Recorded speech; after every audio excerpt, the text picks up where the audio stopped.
Okay, long agenda. Let's get the show on the road. Start the recording.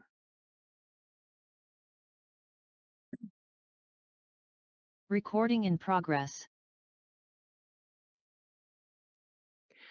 Hello, this is Chuck Tirone, Reading's Conservation Administrator, pursuant to the state legislation superseding certain provisions of the Open Meeting Law, General Law, Chapter 30A, Section 20, relating to the COVID-19 emergency, the June 14, 2023 public meeting of this Reading Conservation Commission shall be physically closed to the public to avoid group congregation. This meeting shall instead be held virtually using Zoom. Please note that this meeting is being recorded. All material for this meeting are available on the following week, which I will provide in the chat. And Chuck, we do have someone in the waiting room. Sure. You can, you or Brian, I'll just finish this up. Just let that Okay, person I'll in. let her in. Martha Moore, the Conservation Commission Chair, will facilitate this meeting. Please note that there will be public comment period at the end of each hearing. Each vote taken during the meeting will be conducted by roll call. We'll begin with a roll call attendance. And Martha, can you take the attendance and then go over tonight's agenda? Okay. And this is the order in which we will vote. Brian Bowe, This is Brian Bowe, Vice Chair, present. Bill, Bill McCants, member, present. Andrew, Andrew Driven, member, present. John Sullivan,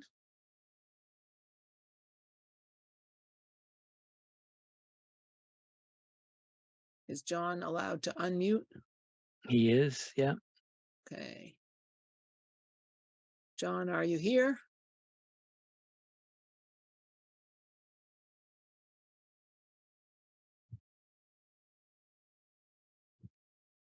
Okay, we can see your lips moving, but we don't hear anything. All right. Thumbs up if you can hear us.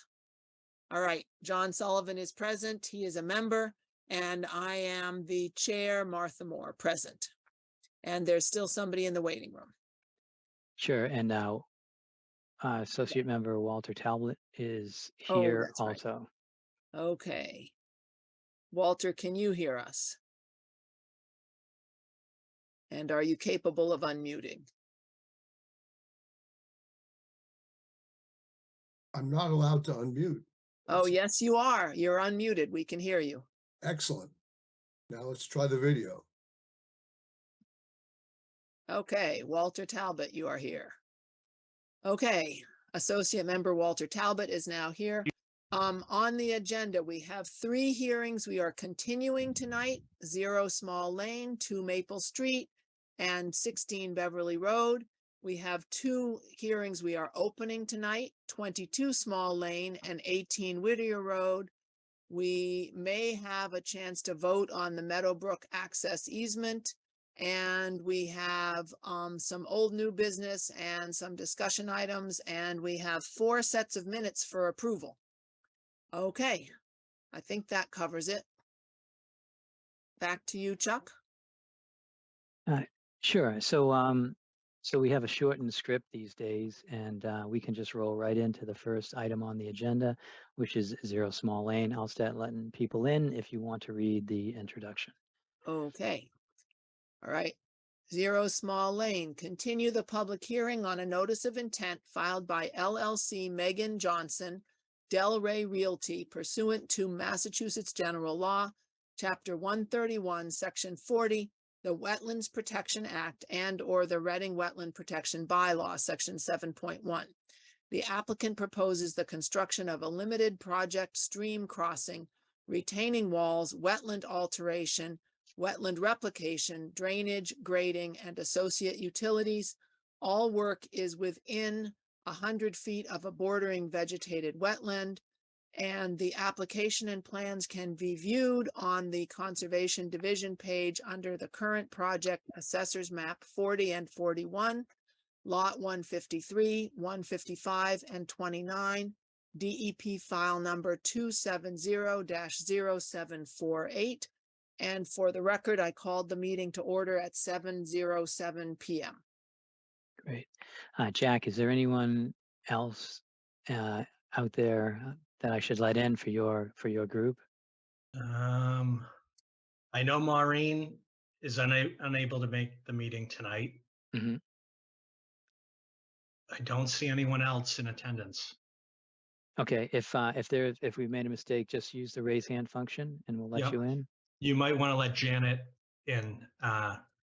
She's Janet Bernardo. Yep, she's in when she's all set when she wants to be. Yeah. Okay. Do you want to put up the plan, Chuck, and then I can start in on this? I'm going to give a recap where this has been a while since we've been back in front of the commission. Yes, let's see. Jack, check this plan out before you get started. Yep. I believe this is the one that I sent to all the consultants.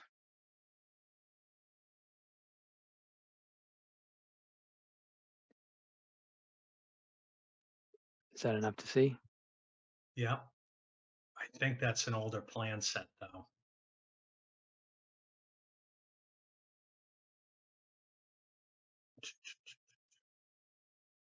What's the date on that?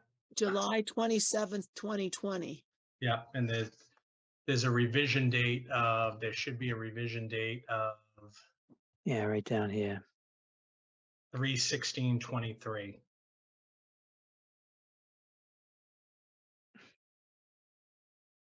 That revision date is probably just below the part we can see, Chuck. Yeah, I think that's an old plan set. I can share my screen if you want, Chuck. Yeah, why don't you do that? Just this is one I had prepared, so it's all yours, Jack. Let me see how I do this.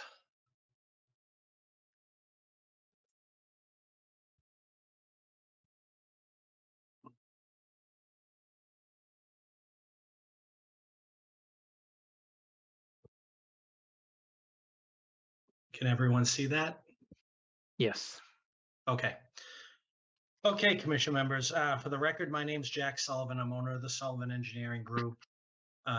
This project is to extend Small Lane. Small Lane is located off Dana Road. It's a little dead-end private roadway. And I just wanted to give the commission, I know there's a new member and it's been a while since I've been in front of the commission on this project. So I'm just going to give a little bit of history and then I'll move forward with the set of plans in front of us tonight. So going back to July of 2019, an ORAD was issued for this site that locked in the wetland line. In September of 2020, a preliminary subdivision plan was submitted to the CPDC. And then we went through a number of submissions with this commission, always for 2 lots, but different design processes where one design we had porous pavement for the roadway surface. One we had 22 feet wide pavement, but the town engineer wanted 24 feet. And then we got caught in COVID like everyone else. And then there were big discussions on the fees for this project. So that delayed this project a bit. But then we got back on track and we have the project in front of you now. And two peer reviews were done on this project. LEC did the wetland review. And then the drainage was a bit complicated on this. So actually a peer review came in to review the drainage as well. So we had 2 peer reviews for this project.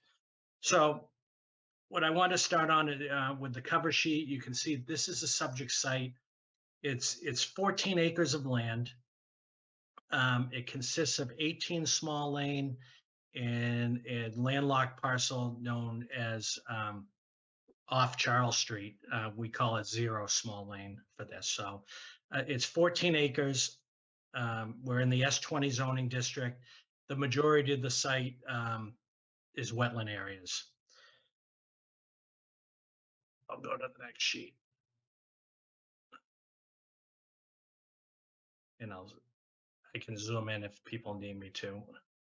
But this is the existing conditions plan in front of us. So you can see a small lane, and then we come to the end. And what we did is we located all the trees 6 inches or larger. You can see the wetland line for this site. The X's that you see on the plan, those are trees that are to be removed as part of this project. And I note there's a total of 51 trees to be removed. And all of those trees are within the 100-foot buffer to the vegetated wetland. There is bank associated with this site. There's a buried 12-inch vitrified clay pipe. It doesn't take any water now, but it does connect 2 sides of this and serves as bank for this project. So this project is a limited project. There'll be a crossing, and I'll get into that with the design work. Go to the next page. Okay, now we're into the site plan portion. You can see, small lane ends in an existing hammerhead configuration. That doesn't truly exist. It dead ends. There's no turnaround now. We're proposing to extend a 50-foot right-of-way. The roadway will extend about 350 feet, and we're going to put in a fully conventional cul-de-sac. There'll be no center island for this. The town's getting away from wanting islands. Difficult for maintenance in the winter seasons. We do have the wetland crossing that we're proposing, a box culvert, a 3-sided box culvert to cross that bank area that I talked about earlier. And the 3-sided box culvert, it does meet all the DEP stormwater crossing standards for openness ratio and width. As part of this project, though, we will have some wetland filling. We're showing 566 square feet of wetland filling, and we will have a wetland restoration area of 1,367 square feet. The roadway itself, the existing small lane, as I said, is private. There's 28 feet of pavement. Based on discussions with the CPDC and the town engineer, we came upon 24 feet of pavement for this project. We're proposing an asphalt berm, which will require a waiver from CPDC. Typically they look for granite, but due to cost, we're going to seek to do an asphalt berm. This subdivision will be service. We're going to extend the water main in the sewer main. So the 2 lots for this project will. Jack, can I interrupt you for just a second? Sure. Chuck, can you admit some more people, please? All right. Sorry, Jack. That's okay. And I should note, this whole notice of intent is really just for the roadway and the drainage. The 2 house lots, there'd be future notice of intents set for those.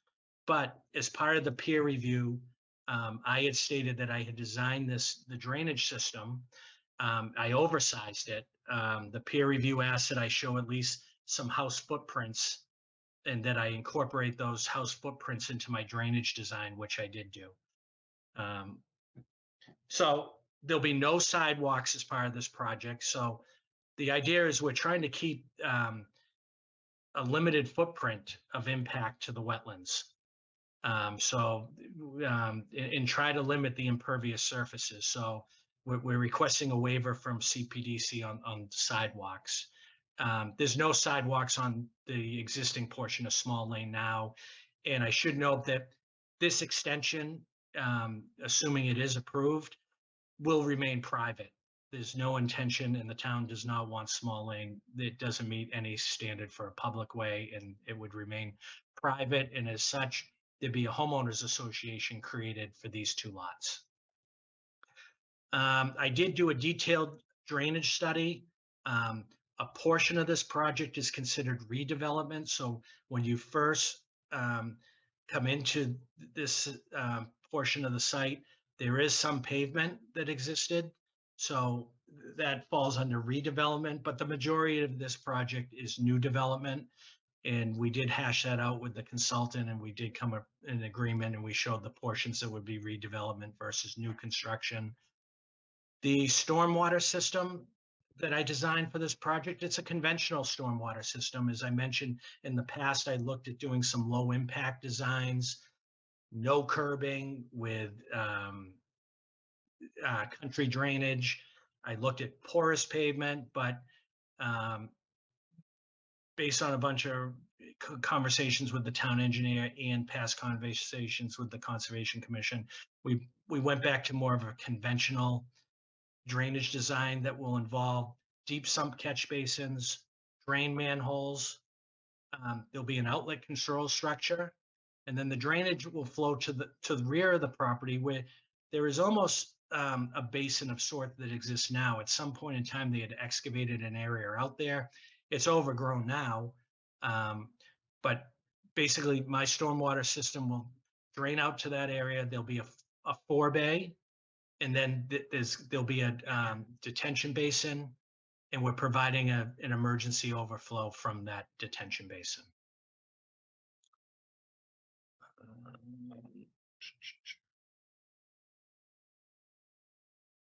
Let me see what else I have.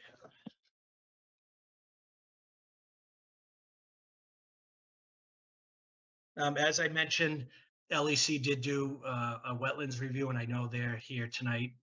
And I know Janet from Horsley Wind Group is here, who did the drainage design review. We did go through, I think we went through 3 reviews on the drainage, and I think we came to some agreement on that. And Janet can speak to that tonight, and I'll let Ann from LEC provide any comments she may have. I think there'll be a lot of back and forth tonight. I tried to give an overview to bring the commission up to speed.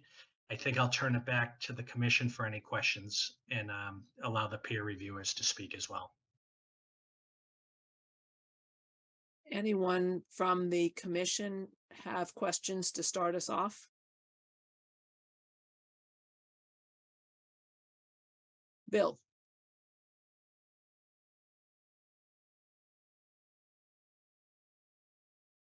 Thank you for that review. I have read the documentation, the peer reviews and so forth. You touched on this in your overview, but could you talk just a bit more about how you landed on the particular treatment train that you chose in the end? As you say, you were considering a variety of approaches. We understand every site is different, but how you happened to land where you did, it's described in the peer review, I believe, as deep sump catch basins, deep sump outlet control structure, sediment 4-bay infiltration basin. Obviously all, very well known, but just if you could give a little insight at how you landed there in the end for this particular site. Sure. So we did, and I should have added this. I'm glad you asked that question. We did do a number of soil test holes on the property. Excellent soils, all sand and gravel. As you would expect, there's a high groundwater table. So under the DEP stormwater policy, I need to have the bottom of my drainage system 2 feet above the seasonal high groundwater table. When I first looked at this project and trying to limit the amount of fill I would have to bring in, I looked at, I actually had a different design for the stream crossing as well, but it didn't meet the DEP stream crossing standards, so I had to change that because I looked at it more as a redevelopment, but it's new construction, and so we went through a couple rounds of that. But my original design was to have no curbing. Everything would sheet flow off to drainage infiltration swales along each side of the roadway. There was a concern with that, and Chuck brought it up at one of the staff meetings, and that it's right in the area where we're putting the wetland replication.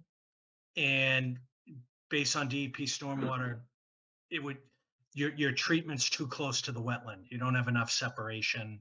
There was some concerns with it being so close to that area. So that was ruled out, but it is something I looked at. I looked at trying to do a low impact country drainage design. It's just, there was limited room to do it. I couldn't get it to work. To I- me. And then the next one was the porous pavement, which the town engineer wasn't fond of. The idea with that is it works great for the first couple of years, but then if someone ends up sanding the road, it clogs the pores in the pavement. And then all of a sudden you don't have any sort of drainage. It would just run off the site, and unless there's strict operation and maintenance of porous pavement, they can fail. So I was led to this more conventional design, which was the catch basins to the drain manholes, use an outlet control structure in the sediment forebay and the detention basin. And as I said, it went through 3 reviews, and we finally got to an agreement on the stormwater. But that was my thought process. I did exhaust a lot of options here, trying to come up with something that would work. I really appreciate you going through the alternatives. And again, this is partly just to flesh out a little detail. Again, very thorough peer review here. And in that same spirit, you have a groundwater challenge here. And appropriately, you did a mounding analysis. Could you just talk a little bit about that? How close was it to failing, or was it straightforward, the mounding analysis? Just given you have such not a lot to work with there, if you could just talk about that a bit. Sure, I can. I did provide a mounding analysis.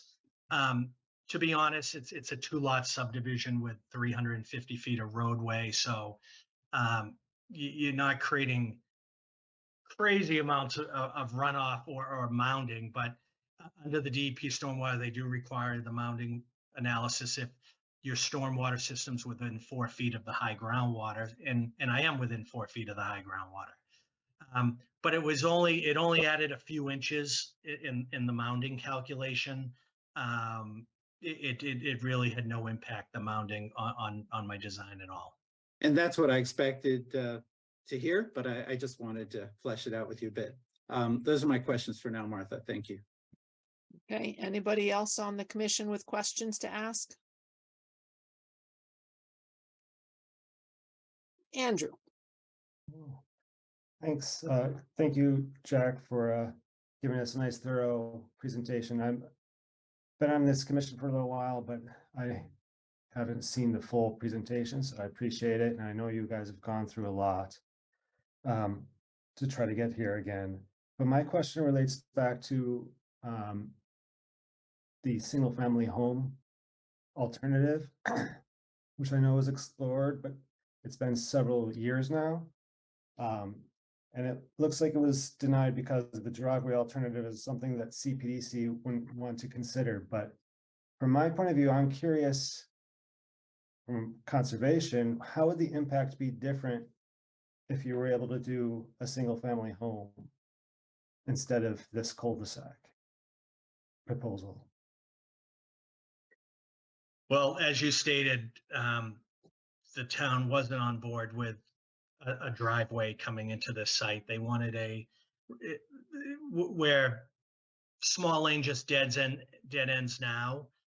I think having the fully compliant cul-de-sac is a benefit for fire safety in the general public. So they wanted to see a conventional roadway put in. I know LEC and Norse Environmental. So Norse Environmental is our wetland consultant. There was some talk like, we have a limited project. Why are we proposing 2 houses instead of just 1? And the question came up on the driveway and the roadway and all that. There was a lot of information sent to LEC on that, explaining, the cost of the road, everything else. For 1 lot, it wouldn't work. We have 2 fully compliant lots with frontage, upland area. and we couldn't get it, the town wasn't on board with just doing a driveway.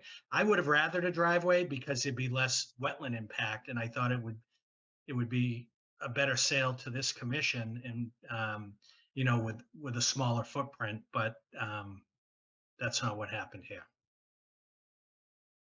I mean, yeah, so I mean, I'm not comfortable with what's being proposed, to be honest.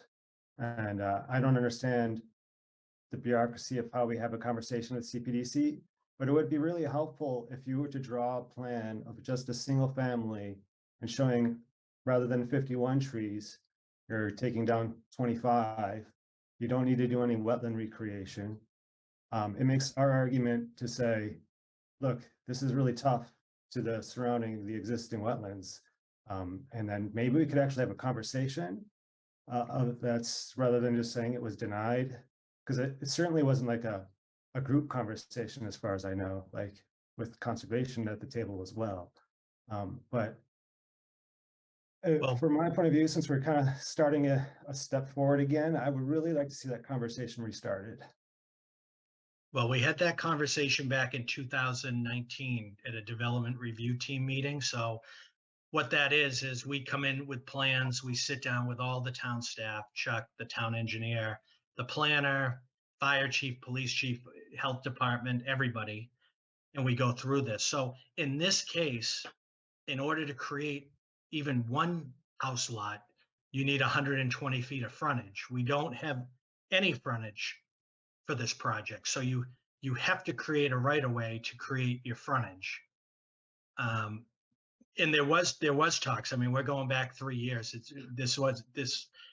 Like I stated in the opening, this went through a number of iterations as far as design, width of road, how this project would look. And we have to balance two boards. You have CPDC and conservation. And as part of CPDC, they want the roadway. They're granting a number of waivers. Even the pavement width requirements 30 feet, they gave a reduction down to 24. So we wanted 22, but they said minimum 24. So there's a lot of give and take. And like I said, this has been going on over 3 years of discussions, and this is what was come up with. Yeah, I understand that, Jack, and I appreciate all the work you put in with this existing plan, but for me, I would like just to, I mean, this is perhaps uncalled for, but I'd like to see if we were to do a single family home and try to make that work, what would it look like? And what would the wetland impact? How would it be different? Okay. Jack, Because maybe it's not that much. Maybe you draw it up and you're like, oh, you know what? Actually, we still got to take down 48 trees, and it's just, it's going to have just as much of an impact. But so I don't know. So I'm looking at this and thinking in my head, gosh, this is really hitting the ham. You're really doing a lot here for something that seems like there's a much easier solution, but I could be wrong. So that would really help me kind of think through what I'm looking at. Yep. I mean, if you think about it, we're showing 24 feet of pavement. Even if it was a single driveway for two-way traffic, you'd need at least 22 feet. So really, the biggest difference from the road to a driveway is the cul-de-sac. And for emergency vehicles, when we go through the planning board, they want to see a turnaround for the emergency vehicles. They don't want just a dead-end road that exists now. But I hear what you're saying, Andrew, and I can try to get some feedback to you on that. Yeah, that's helpful. Even with just saying that, so the driveway would be everything but the cul-de-sac, basically, if we were to go a single family home route. Right. So we'd still have wetland filling. We'd still have wetland replication. It might cut down, from 51 trees down to some lower number, but again, it wouldn't be saleable to the planning board, but I think we had shown I do think we had some sketch plans of that, so I can look through the history of this and try to get back to you on that. Okay, yeah, I appreciate that. Thank you. and Jack, remind us, this is the plan that has a smaller amount of wetland replication required than the original plan. Isn't that true? That is correct. So we already had him shift the road a little bit in order to reduce the amount of wetland we had to remove and replicate. Yeah, I know Right. there's a long history here, but that's still what was been my lingering question is why are we not having a better conversation with CPDC? But again, those things have probably, I'm still catching up to what's already been discussed. Yeah, and then Martha just jogged my memory. When Anika was on the commission, she had mentioned trying to shift the road a little bit to try to limit the impact to the wetlands. And so we did do that, and we were able to make a reduction in the amount of wetland filling. That's good. Are you all set, Andrew? Can we move on to Brian? Yes, thank you. Okay, Brian. Yeah, kind of in the same vein. Oh dear. Looks like Brian has There's frozen. conversation. And can you hear me? You were fading in and out, but Yeah. try again Yeah, Brian, turn off your video and see if that and unmute yourself. helps you. again. All right, let's try it again. Good? Better. Okay. There was conversation last time about looking into moving the cul-de-sac further upland with the intent of moving the edges of it further away from the wetland. Do you have any thoughts on that, Jack? I did move it. I realigned the road in the cul-de-sac and I moved it a little further up. So previously we had some wetland filling. I think there were one or two areas off of that cul-de-sac that would have required wetland filling. That's what was eliminated. We were able to eliminate any of the filling needed up in that area. So how much further up did the cul-de-sac move? I want to say I moved it like 15 feet. Okay. So by doing that, I was able to pull away from any impact to the wetland. Yeah, and the numbers are on here are somewhat small for me, but can you tell me what the ratio is for the mitigation? Yep. So we're proposing filling 566 square feet. Okay, We're proposing to replicate 1,367 square feet. okay, So that is a ratio of 2.4. 2.4 times. yeah, I got you. Yeah. Okay, thank you. Yep. Well, I'm all set. Okay, Bill, you've got your hand up again? Yeah, just as a brief follow-up, from my perspective, we have to be careful not to penalize an applicant who has been proceeding in reliance on past meetings, including meetings with the commission. It is true that we're having this meeting because we have a new quorum, but I just want to make that point. There's been 3 years of deliberations here. And from my perspective, it would be unreasonable to ask an applicant to go back to the drawing board. Just wanted to make that point. Thank you. Okay, thank you, Bill. I just have a couple of questions. It's right at the top of the screen now. The cul-de-sac comes right out to the wetland line. And so the 25 and 35 foot zones are inside the circle of the cul-de-sac. Correct. And normally our 25 and 35 foot are our zone of natural vegetation and no structures. So how do we write the order of conditions to allow for the cul-de-sac coming right up to the wetland line? Do you have answers about that? Chuck might be able to weigh on that, but it would be a waiver Okay. from this commission, and that was part of the fees. We were proposing work within those areas, and as such, the fees were pretty hefty for that impact. Got it. And Okay. maybe Chuck can add a little bit to that, but yeah, we would require a waiver of your local bylaw for that. And then when we get outside the cul-de-sac, those 25 and 35 foot setbacks would then still apply. Correct. It's So house That- footprints have to be outside the 35-foot line. Correct. Got it. Okay, and then, my image of this property is this very steep hill with this very tall knoll, which is shown at something like 96 feet under the left-hand house. Do you have a plot with the, planned grading for this hillside? Is that do. whole knoll going to be cut down flatter?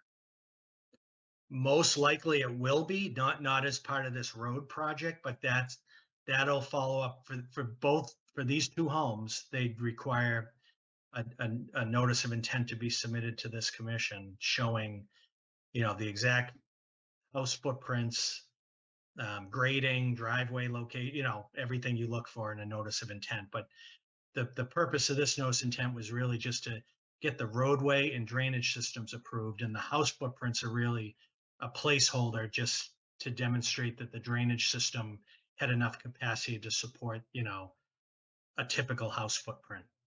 Got it. So, do we have proposed topo lines for the road? Are those shown? And I just am, They are. is that the 87? Yep. Okay, Yep. all right. Okay. So there is some flattening of that peak compared to the existing topo lines, which go 82, 86, something or other Right. underneath there. Yeah. Okay. Ultimately, I mean, the way it's going to work is depending on the house, a portion of that knoll is going to have to come, excavated down. Like I said, it's all sand and gravel. And there'll be some other trees that are impacted when those notice of intents come in. Okay. All right. I think a big issue on this was the stream crossing, and that's what went out to peer review. Yep. So, do we have information about the stream crossing from you or from the peer review people?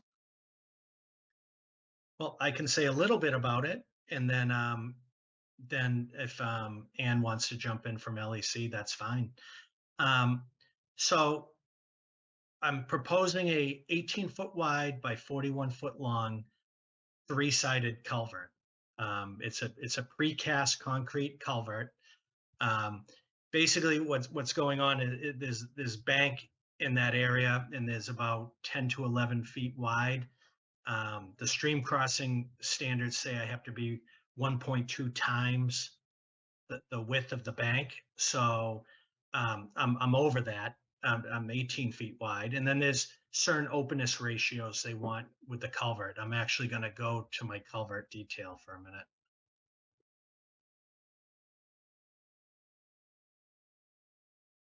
Let's see if I can.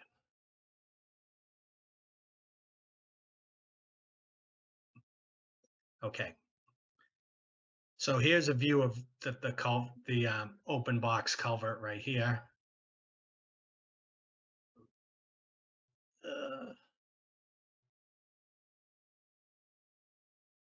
So that's from Shea Concrete. That's a box culvert, 4 feet high, 18 feet wide, 41 feet long. And right here is a section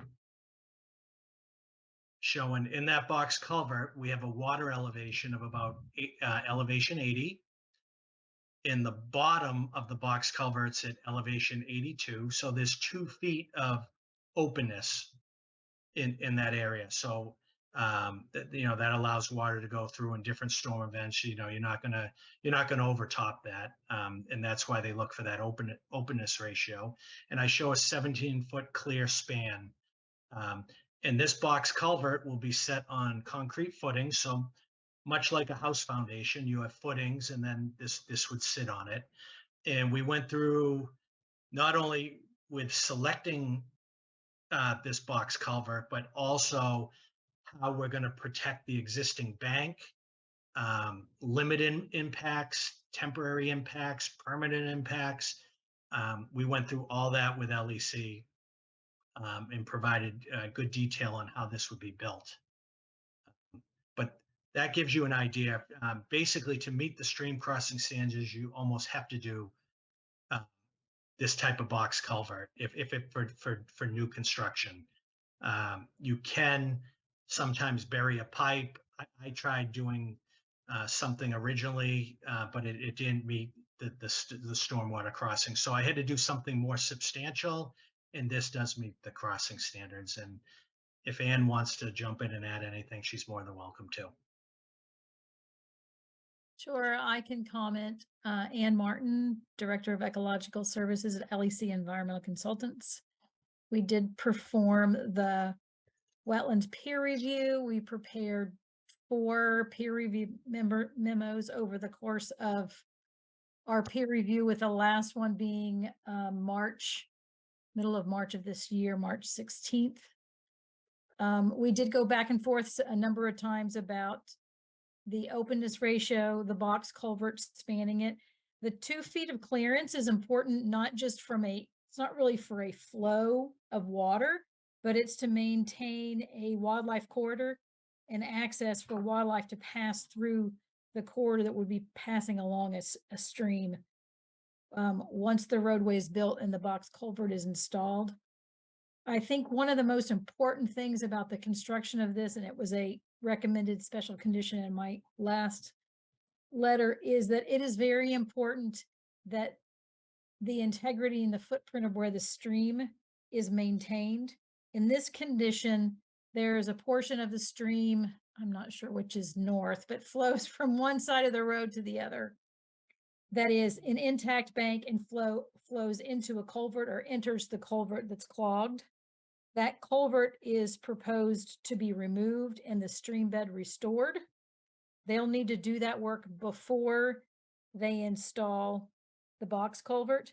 But once that stream bed is restored, it's really important that there's no foot traffic, there's no vehicular traffic, that it's preserved. So when they set that box culvert in place, that the stream corridor is preserved. So oversight and monitoring by a wetland scientist is important for this, and maintaining the integrity of that area is very important during construction. And I can answer any questions that the commission might have for me as a peer reviewer. Okay, Bill. Thank you, Jack and Ann. You've answered a number of the questions that I would have raised under the river and stream crossing standards. But one of the elements, as you know, is once you've got this in place, or hypothetically have it in place, you have to be thinking about evaluation of downstream flooding, upstream and downstream habitat, potential for erosion and head cutting. You talked a bit about restoration and so forth, but I wonder if that was part of the peer review, since that is listed in the standards. Potential for erosion, head cutting and so forth, because you've got this new structure in place, and wonder if you could speak to that at all. My understanding is that this culvert pipe is clogged, so I'm not sure how well it is flowing or functioning at this time. Yeah, I should be clear. I'm not talking about the pipe. I understand it's clogged. I'm wondering if there's some kind of modeling done in terms of putting this compliant culvert into place, in terms of how it's going to affect flow in the future. I understand the current conditions. That's why you have to remove the pipe and so forth. I did not ask Jack to do modeling for the stream flow through this. I think partially because it's not really an actively flowing stream. We could certainly ask Jack to do modeling to ensure that there won't be scour, or there won't be any downstream flooding as a result of removing the clogged pipe and allowing the stream to flow. Yeah, in the interest of completeness, I just like you to at least consider that, looking at that part of the stream crossing standards, understanding that information will be limited given that you currently have a clogged situation, you're going to be to restoration, but looking ahead to the future, and maybe Chuck has something to say on this particular point. Chuck? No, sorry.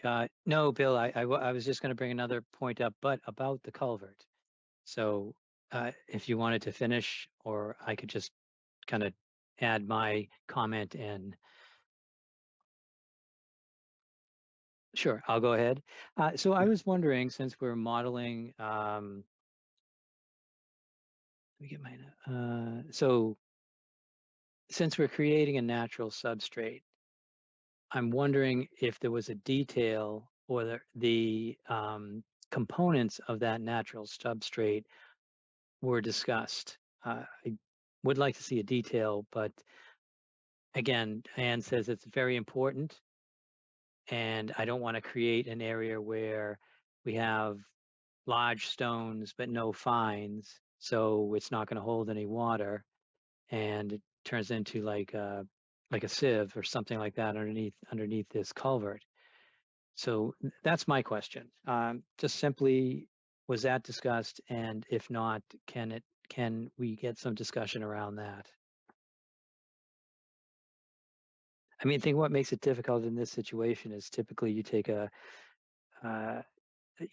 look at an area upstream, downstream, and then kind of mimic that. But this is kind of a muddy area. And so I'm wondering what the substrate underneath the box culvert is going to look like. I guess I'd throw that out to Jack first, but if Jack can't, Anne, please, I'm sure Well, you've run into this. I'm a little handicapped that the applicant's wetland consultant is not here because it's her report. So in all transparency, we did talk about this. I did ask her to update her wetland replication report, and I am scrambling at the moment to try and find it. So Jack, feel free to answer the question. I'll try to. If you Yeah. can. Yeah. So right now where that buried pipe is, it's a 12-inch pipe. It's buried. That's going to have to be dug out.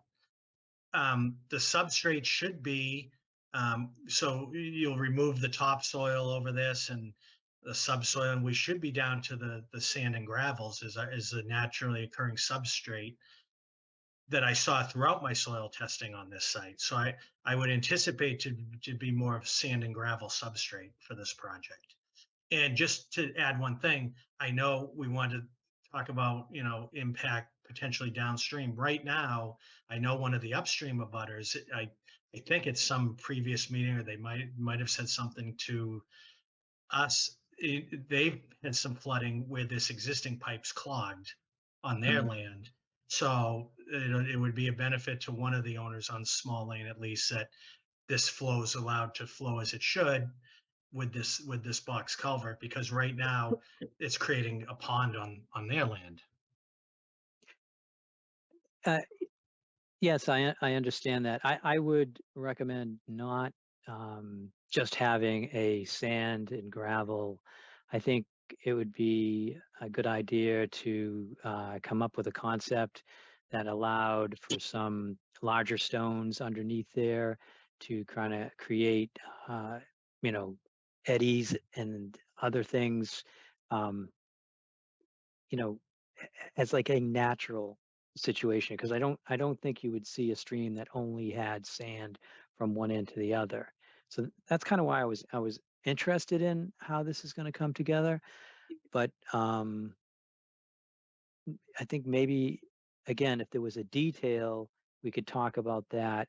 I understand it's sand and gravel, but it sounded like you're just going to excavate, and what's there is the base. But I don't see how that works, because you're going to need to add some of that. So maybe you're bringing in exactly the same stuff. That kind of detail needs to be on the plan, so the contractor, whoever, needs to know what to do. And I think we would probably need some sort of cross section of that area, so it can be reviewed and at least signed off on when it is complete, in air quotes. I can read for you what is in Maureen's report, which is open bottom box culvert installation shall occur during low flow or no flow conditions. Average intermittent stream bank width is 8 feet. The stream channel has a natural mud bottom with a few stones and rocks. That's kind of hinting towards what Chuck is talking about. What is the diversity of the stream bed under existing conditions, and what do you want in where the culvert's going to be removed. Applicant shall install straw wattles 4 feet on either side of the drain pipe, thereby creating 8-foot wide stream channel for removal of the pipe. Applicant will remove the pipe, install biodegradable erosion control matting with stones and rocks down the width of the new channel. So, I agree, Chuck. I think a detail might Yeah, provide more information. I think what Maureen has put in writing should be detailed. So when a contractor is doing it, even if there's a wetland scientist on site, for the contractor to know what it is that they're getting into and what they'll be constructing. right. Yeah, I think the stones would help. The rocks, I understand, would probably be the base, but we're forgetting about the fines. And that needs to be added into this detail and be part of the, I don't know, the information that comes back to the commission. And again, that's what's required, because everything would just fall in between the stones. Or at least the rocks, and the stones would be sitting on top of that. So, Yeah, I mean, this is a topic that we debate in LEC to how to recreate these stream beds within these culverts. And when we have done it, even with a stream bed that's had a muddy substrate, we have tried to recreate the muddy substrate, but we have introduced rocks and stones along the way. So as the initial water flushes, that silt and those fines will get trapped in between the rocks. yeah, I guess I should read that over and then look at the detail when it comes in. But I understand that what it looks like when it's finished, and then after a few rainstorms, is going to be probably kind of a muddy area. So those are my comments. And I just want to insert quickly, because it's germane to what Chuck was saying and what you're saying, Ann. This sort of reemphasizes my point about giving consideration to at least modeling stream stability once this is in place. You talked about flooding upstream on an abutter with that clogged drain. So you're going to have a different flow situation. And again, that's in the stream crossing standards. So something else to think about. Thanks. Okay, we have lots of hands up. Chuck, do you still? No, have my something hand's else? down. Okay, Andrew? All right, thank you. I think Brian had his hand up first, to be fair, but mine's related to this conversation anyhow. So, I mean, I just want to understand the discussion that we've been having. What is stream bed restoration? What is the timing? And did you say the stream bed restoration has to be established before the culvert can be placed? Is that what I heard you say? Well, yes, because you only have 2 feet of clearance. And so it's infeasible. Yes.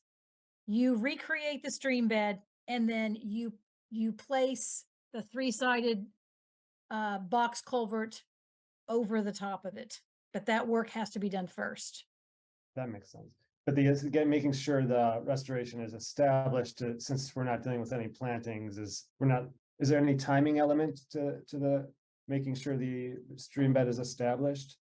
Well, it needs to occur during low flow conditions, because you have less issues with dewatering, and you're going to have less issues with washout. So the rain cycle will build back up after you've built it, instead of doing it like in the middle of the spring. Okay. And when groundwater is high, and it can be messy. So it's Maureen put that in her report, that it needs to occur during low flow or no flow conditions. Okay. And this might get to Bill's question about modeling. Is there any chance that once we reestablish the stream, that it would go from an intermittent stream I can't even say that word, to become a perennial stream? Is that something modeling would even tell us, or is it not even possible? I don't think this stream is even shown on a USGS map, and it probably does not show up on stream stats. We could ask Jack to run stream stats, but I don't know that. And if this doesn't appear on stream stats as a stream, it would be highly unlikely. You can't always predict. I suppose that somehow there could be some spring fed, but I think if there was something that would feed water perpetually, other than just being in the groundwater, I don't think this would turn into a perennial stream. Okay, so from our point, or from my point of view, we're really reestablishing this for the wildlife in the end, so that it can maintain ability to cross, and then for drainage, like technical drainage, but not as a stream, even though we're calling it a stream restoration. Well, it is a stream restoration because there was probably at one time a stream there. And someone put a pipe in and put an access road over it to maintain the flow from side to side, but the pipe was not maintained. And so now it's clogged. So that, to the extent that water flowed through the pipe, that's being backed up in the system. Yeah, okay. And thank it you. may not be a lot of water, but you're maintaining, I mean, stream systems are wildlife corridors. Wildlife follow stream systems, so they're important for the flow in the base flow and the wetland systems on each side and for the wildlife corridor. Sounds great, thank you. All right, I just want to remind the commission members that it is 8 o'clock now, and so we want to be concise with our questions and aware of the time. So I do see Brian has his hand up, and then also Tony after Brian. Yeah, you actually jumped the gun on me. I was going to suggest that we make a motion to continue, given that it's been almost 15 minutes already. Well, first, let's give Tony a chance. He hasn't had anything to say yet. Thank you. I'll just make my comments, and it's probably something that would get addressed in the next meeting anyway. When I reviewed the application, I noticed that you went through the general performance standards for bordering vegetated wetland and addressed how this project would meet those standards, even though you've applied for it as a limited project. I'm curious how this project would relate to general performance standards for inland bank and for land underwater. And I'm curious as to why land underwater was not identified as a resource area being impacted.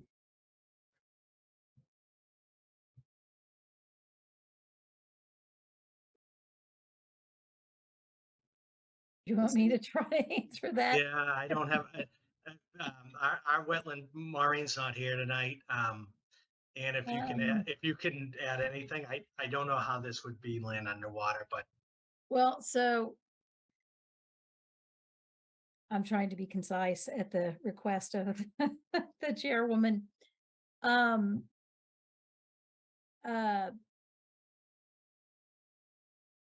Bank is between mean high and mean low. So even though it's a intermittent stream, folks used to think that because it was an intermittent stream and there was periods of zero flow, that then there was no land under water body. But actually there is an adjudicatory hearing case I can look up and share with everyone if you need some extra reading, that it's going to be the mean annual for the flow. So it's not going to go to zero, but land underwater for this stream would be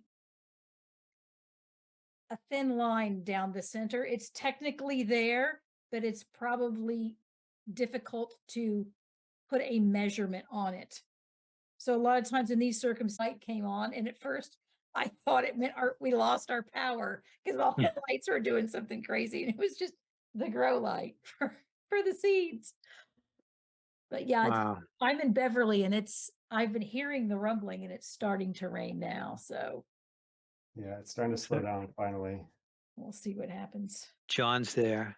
So I think John, you didn't I'm go back. away, right? I did go away. You did? Yeah. Okay, great.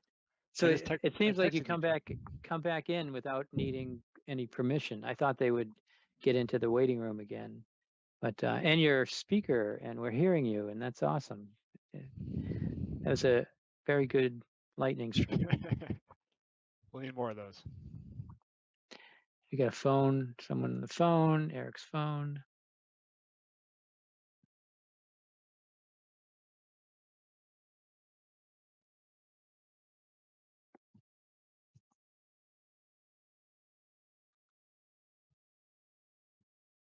It's my phone, just in case. Yeah, here we go.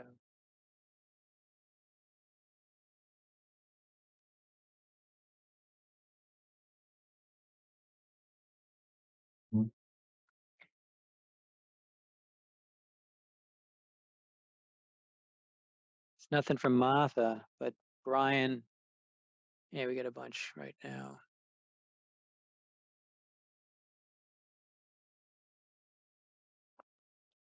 I still You don't got think that we have a Tony quorum. said he lost. Jeb, Tony's email? yeah, I didn't. Yeah, I did get Tony's email. He just said he Okay. lost internet. Let's see if we can get Will Bill back in.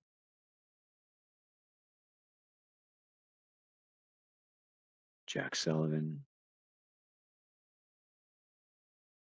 Yeah, massive lightning strike, power went off, but here I am. You're back. Yeah, I'm getting messages that my internet is unstable at the moment too, so hopefully I'll be able to stay with you as it comes my way.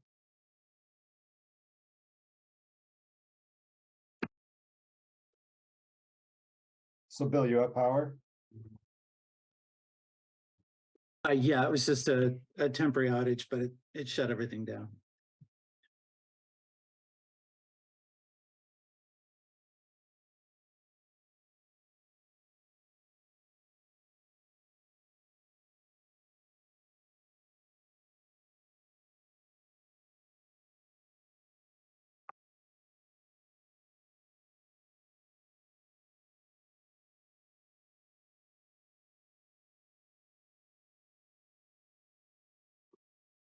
So let's get some more people in here. I guess Eric Hello, is I having a am hard on time. the phone. Hello, I'm calling in from my phone because my internet failed. I think This is Brian's Martha. back. Brian's back. Martha's on the phone. Let me get Tony in. Oh boy. Get Jack Sullivan and wait for Brian. Oh, Brian's right here.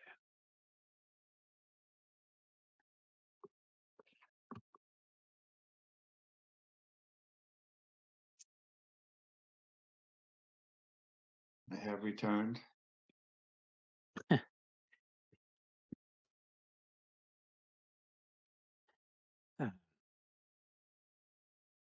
Okay. Did everybody else lose internet and power too, or just me and Brian? Seems like you're the only one. There was a few, Tony, yourself, Walter, but everyone else has internet. You sure you're still out? I think I am connecting back now through my computer. Yeah, I should be able to be let in by from the other source. Oh, there we are. Okay, I'm hanging up.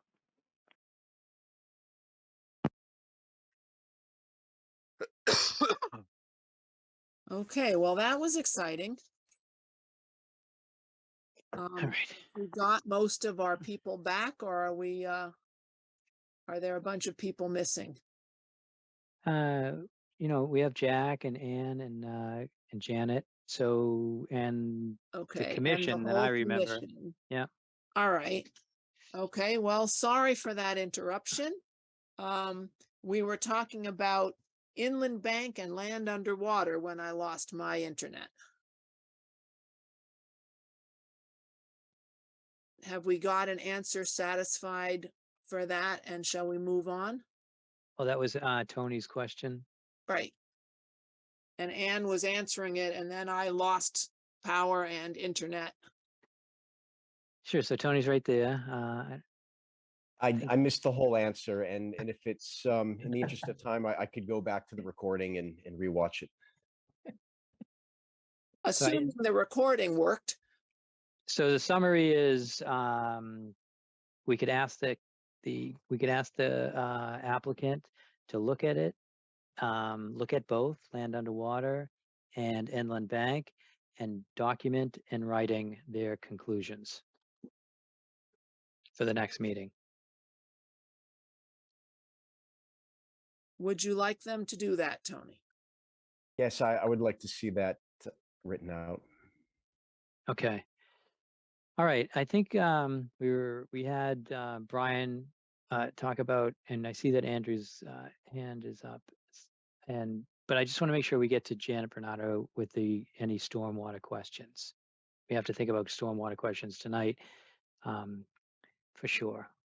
And Andrew, I'm gonna just tell you, go ahead, and Martha take over after that.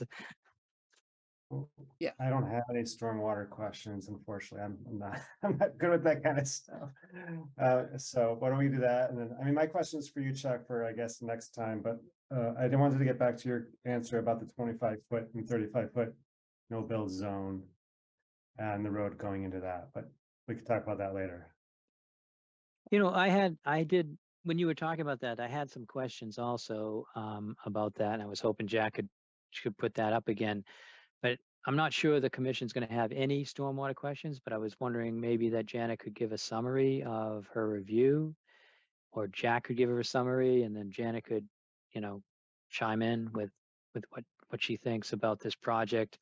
I guess it would be important to know it meets all the standards and all the requirements, and a little bit about the back and forth and the improvements that were made. Can you hear me, Chuck? Yes. Okay, so I'm back. I got knocked out too, but I'm back up. So, yeah. So as far as the drainage goes, and I will let Janet, since she came on tonight, she should add to this as well. But as an engineer, I'm tasked with meeting the DEP stormwater policy with my drainage design. There's stormwater standards that are set out. And I provided a very detailed stormwater report that shows how I address all those stormwater standards. I do a drainage analysis, pre-development versus post-development conditions for the 2, 10, 25, and 100-year storm event. I use the extreme precipitation numbers. So we're dealing with a 100-year storm that's over 8 inches in a 24-hour period. I use a Rawls rate for my soil infiltration guidelines, which is a conservative approach as far as soil infiltration is. And it was a 150-page plus report with all the analysis. Janet did do, I think, 3 peer reviews on it. I think it basically came down to that we were in agreement. Most of her comments said no further action required, but I'm tasked with total suspended solids removal, phosphorus removal. As I talked about before, siting my drainage system 2 feet over the seasonal high groundwater table, showing my peak rates of runoff and my volumes of runoffs lower in the post-development scenario. I have to provide an operation and maintenance plan for my drainage system. How often the deep sump catch basins will be cleaned, things of that nature that would go into an order of conditions for this type of project. So it's a detailed analysis. I'm just trying to give a quick overview on it, but I can have Janet try to jump in and add anything that she might want to add. Sure, you'd like me to jump in at this stage? Sure. Thank you, Janet. Hi, for the record, my name is Janet Bernardo. I'm a professional civil engineer with the Horsley Witten Group, and we were brought on to review the stormwater management for this project. As Jack explained, there are 10 standards that they were required to comply with under the Mass Stormwater Handbook. And we have conducted 3 letters, the last dated March 10th. So between August and March, we had 3 different letters. One comment, I heard you say that the latest plans are dated March 16th, but our letter was off the February plans. I assume that there was not a lot of changes between February and March. I think maybe Anne had asked for some additional information, but just to kind of pull that out. because Jack has already kind of explained the design, there's deep sump catch basins that will go to a deep sump outlet control structure that then is piped to a large depression area. One reason that the mounding wasn't a problem is because it is a relatively large, not very deep infiltration basin that allows all the water that's in it to kind of infiltrate down. The mounding of the groundwater doesn't come into the system to impact and take up storage in there. But the biggest thing that I want to make sure that the commission is aware of is the operation and maintenance plan, because this roadway, the catch basins, the outlet control structure, the infiltration basin will need to be maintained by these two property owners. There'll be a homeowners association that is kind of set up, but it's basically these two homeowners will be tasked with maintaining this. The commission may want to make sure that that happens over the years. I'm not sure if you typically require reporting of your O&M plans of various projects going forward. Many towns are doing it themselves, but this is one that the homeowners will be taking care of. So you want to make sure that they actually are maintaining it and don't, just let those catch basins fill up with sediment and sand from the roadway. So Jack, I agreed with all of his various designs. As we went through it, he responded appropriately to our comments and questions and added various pieces to the design. And we have a few different recommendations for the board to consider when you do, if you do issue an order of conditions. But I would just want to make sure that the O&M actually does get done.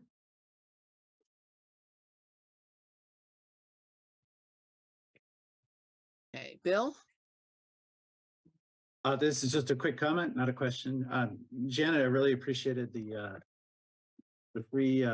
March 10th report. I just wanted to say to my fellow commissioners, strongly recommend that if you haven't had a chance to, you go back and look at the bold-faced recommendations regarding the conditions we put on the project.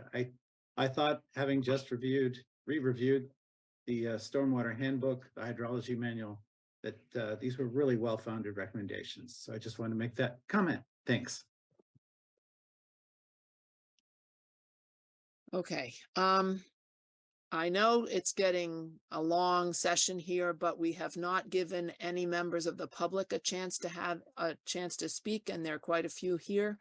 So if there's anyone here from the public who came specifically for this project and wants to have a chance to speak, please go to your reactions function at the bottom of your screen and use the raise hand function to indicate that you wish to speak.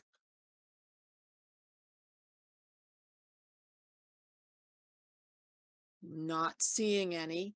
So we have a request from Tony for the inland bank and land underwater document to present at the next meeting. So that sounds like we would need to continue for that reason. Chuck? Yeah, so I have a list of requests by the commission, but please chime in if I've missed any. So Andrew Driven would like to see a shift, and he'd like to see this thing designed, or at least some comments on what would be gained if this was a single family house and a regular driveway. And I asked about the natural substrate and to see a detail on that. And I would expect some more comments on that at the next meeting. And let's see, and then we had a request for modeling the stream. And then a request that Jack runs stream stats, and then some documentation in writing on the inland bank and the land underwater. And another request that, if I'm not sure that Janet's going to be able to make it to our next meeting, but Janet said that you had comments that may be incorporated into the order of conditions, and I would hope that you would provide those to myself, so I could do that. And if they're in that that letter that you wrote on the 10th, then that's fine. They're in And the they March are. 10th letter here. Yep. Okay, great. That's what I have. If I missed anything, please let us know. And Anne has her hand up. Maybe I missed you saying it, but I think one of the things, Chuck, you had requested specifically in relationship to this stream bank was that there be a detail added to the plan set. Right, a detail on the natural substrate for large and for small fines for that area that's underneath the 3-sided box culvert. Right. It's very, very important. And Chuck, I cut out during the inland bank land underwater portion. I don't know if some other people did, but is there a Cliff's Notes version of what we're looking for on that? Yeah, so I think the best, Tony, are you able to ask your request? I can use my summary. I guess Tony said that there were a lot of things addressed. You asked, is this a limited project?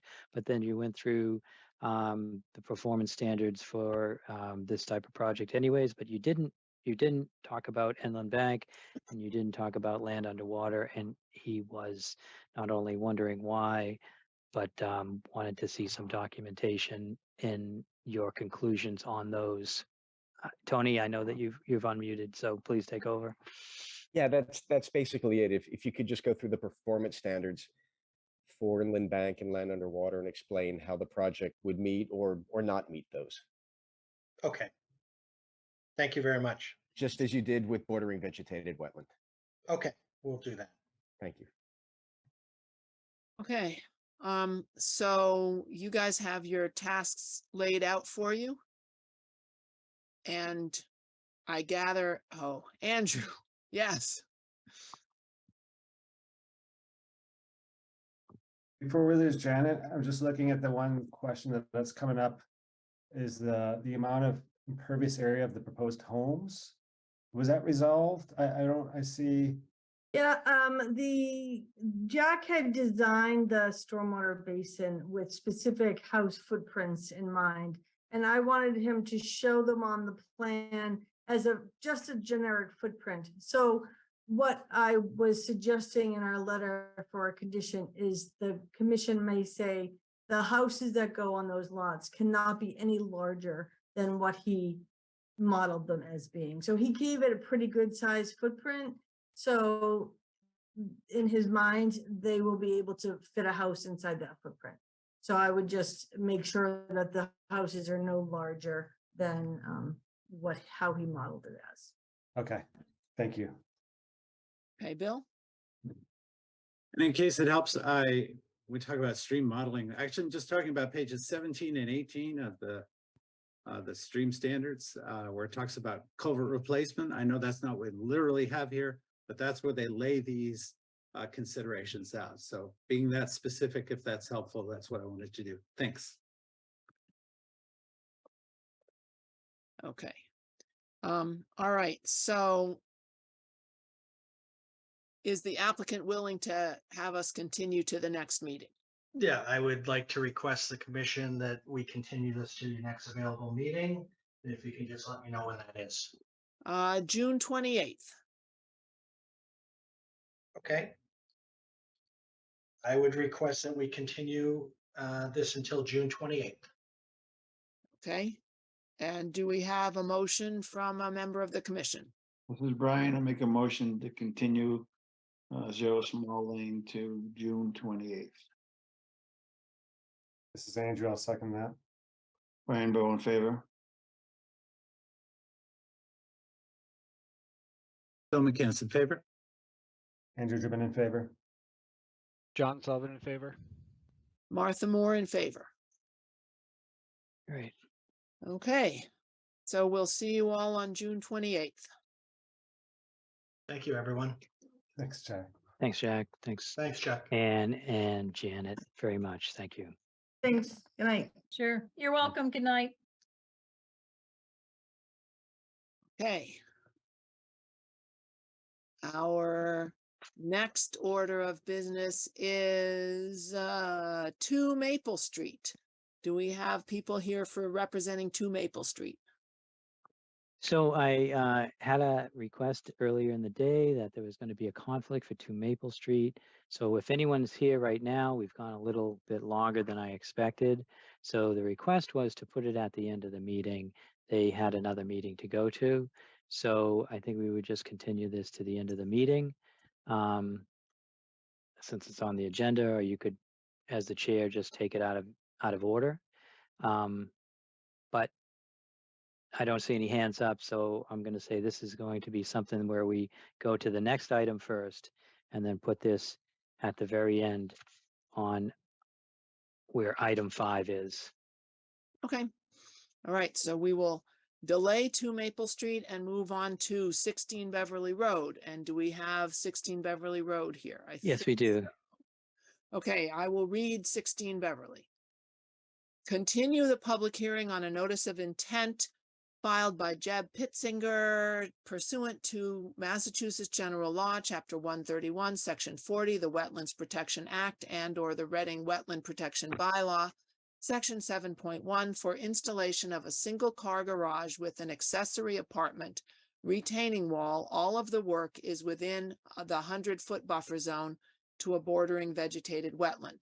The application and plans can be viewed on the Conservation Division page under Current Project, Assessors Map 31, Lot 36, DEP file number 270-. Do we have a file number yet? Yes, we do. We have 270-0772. 0772. Okay. All right, we can get started. Hello, everyone. Oh, Yes. Jeb. So following the last meeting, the direction was to provide a variance. So I have submitted a request for variance to the commission, provided that last week. Would you like me to go through that, or how would you like to proceed? Do you have advice, Chuck? Sure. Go through the variance quickly, I guess, is what I would say. Does everyone have the variance? Okay. So the Can you variance was, I'll put it up on the screen? I can, or Jeb can, but it'll take me a minute, which is not a problem. I've got it right here. Let me see if Okay. I can share it quickly.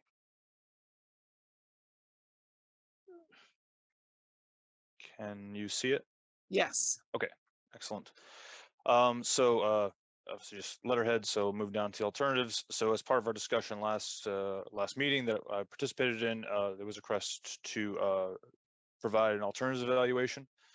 So what I've done is I provided essentially the alternatives that were considered for the project prior to the actual submission. A significant amount of thought was put into where the specific garage structure could go. It's a relatively small lot. There's no areas that are outside of the 100-foot buffer that the structure could go on the lot. Really, the only option is to have it to the right of the existing, or looking directly at the house from the street, to the left, which is the south side. And the 3 options are essentially to shift the proposed structure either closer to the house, further away from the house, or closer to the roadway. Going, obviously further from the roadway is closer to the wetland. It's not desirable. So the first, essentially shifting it south toward Beverly Road. The reason why that wasn't considered to be viable is that, as we discussed previously, there's an existing mature oak tree in that area. It's our preference to keep it in place. It's to replace it obviously would be not viable. So in order to keep the excavation and the construction away from that, we've tried to shuffle it back toward the closer to the rear of the property. And then on a side note, I've also just noted that there's a few variances that would be required, or a few requirements from the zoning bylaws, and I've just noted them in here. Not necessarily, it's not a concern of this particular commission, but just because it's a frame of reference as to why it was also placed in the manner it was. and that's a 20-foot setback from the roadway. Another alternative is to shift the garage structure west toward the adjacent neighbor. There's an existing mature hedgerow of kind of maintained hemlock trees in that area. They do encroach onto this property. It's desirable to maintain those. If we were to shift the garage in that direction, all of those would have to be removed. That would be about 15 or 16 trees. And it's undesirable from a property owner's standpoint and assumed to be undesirable from the commission standpoint. So that's one of the reasons why it wasn't shifted in that direction.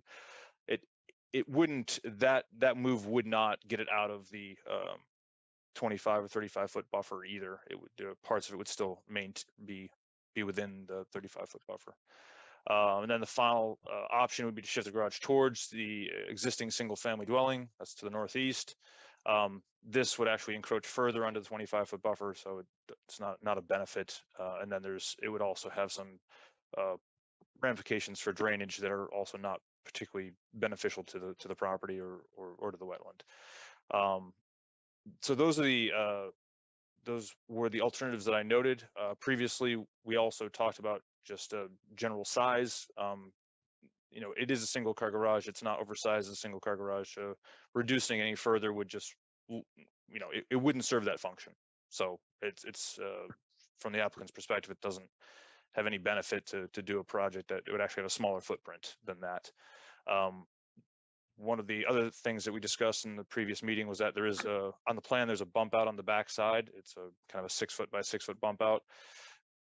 That's there because the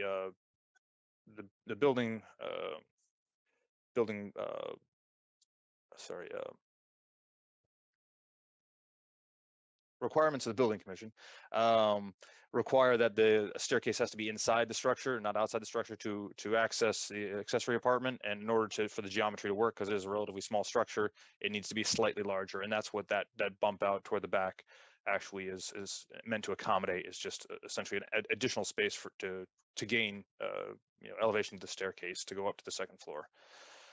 Other things that were noted, we talked about permeable pavements to promote water infiltration. This was considered. Talked about it a little bit, well before when this was putting the NOI in. Because there's no catch basins in the area. There's really any runoff is going to run off onto this site anyway. It's going to permeate, feet away from where it actually comes down. We don't see it as a particularly beneficial additive, so it wasn't further considered.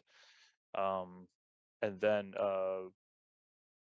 so that was the alternatives. To continue further, the argument for here is that for the wetland impact, that there's no additional substantial impact to the wetland. Again, there's a substantial barrier at the back of the property. It's a large retaining wall, and that will not be added to or otherwise. It won't be changed in any way. So kind of maintain the idea that is no significant impact in that respect. I know that there's the third part of this is just general public interest. So as part of that, we discussed removal of the yard waste. So we've included in the variance to remove the yard waste that's been dumped in that area. Generally leave any leaves or composted organic material that is already there, but remove the larger branches, sticks, that kind of thing that's been put in that area, excessive piles. Proposing to do some additional plantings in that area to increase there's limited vegetation in some of the areas below the wall, as there's somewhat limited the soils directly adjacent to the wall are cast off stone. So we're suggesting that we're going to do some additional plantings down there and have to bring in a little bit of fill for those specific plantings to do so. Proposing to capture runoff from downspouts, both the existing downspouts on the house that currently one of them does exit through the wall. So just proposing to put some rain barrels and and diverters, so that doesn't wouldn't happen in a typical rainfall event. Suggesting that that would also be done for any of the proposed downspouts that would be part of the project. And then regarding the roadway runoff, essentially the proposed site, kind of currently washes toward the retaining wall, so the grading would be changed to direct it further down Beverly Road, and would then infiltrate just on the same property, just further down the road. And argument is that they would just limit the potential for sediment to enter the border vegetated wetland, because the grade further down Beverly Road is shallower and would have more time to infiltrate, and versus just going down the slope. And then I've just added some references to zoning bylaws, but again, those aren't particularly pertinent, just for reference. Okay, any comments from any members of the commission on the information we've just been given? Brian? Yeah. First, a question. So how are you thinking that you would remove the yard waste and what have you at the base of the wall? It's really just going to have to be done by hand. There's no real good option to get down there. So it would be just cut up smaller and removed by hand. Okay, can you tell me again what you were saying about the leaves of down there, the yard waste? So, I mean, the yard waste has been cast over the wall for many years, and some of it's decomposed into soil. And essentially anything that appears to be decomposed or on the way to decomposition, my suggestion is to leave it there, remove the larger six branches, those types of things. But the argument for that is, as I said, when the retaining wall was originally built, there was a lot of crushed stone that was put down there, and if you dig through that kind of upper layer, which is largely just yard waste, you get down to that, which wouldn't support much for vegetation anyway. So the argument is just to kind of leave what's there, as long as it is moving toward being decomposed. So I'd rather you at least take off the top layers. I mean, when we were standing on it was pretty spongy, so if you could remove some layers of leaves and what have you to get down where it's more clearly on its way to decomposition, I would prefer that. I'm agreeable. It's no problem.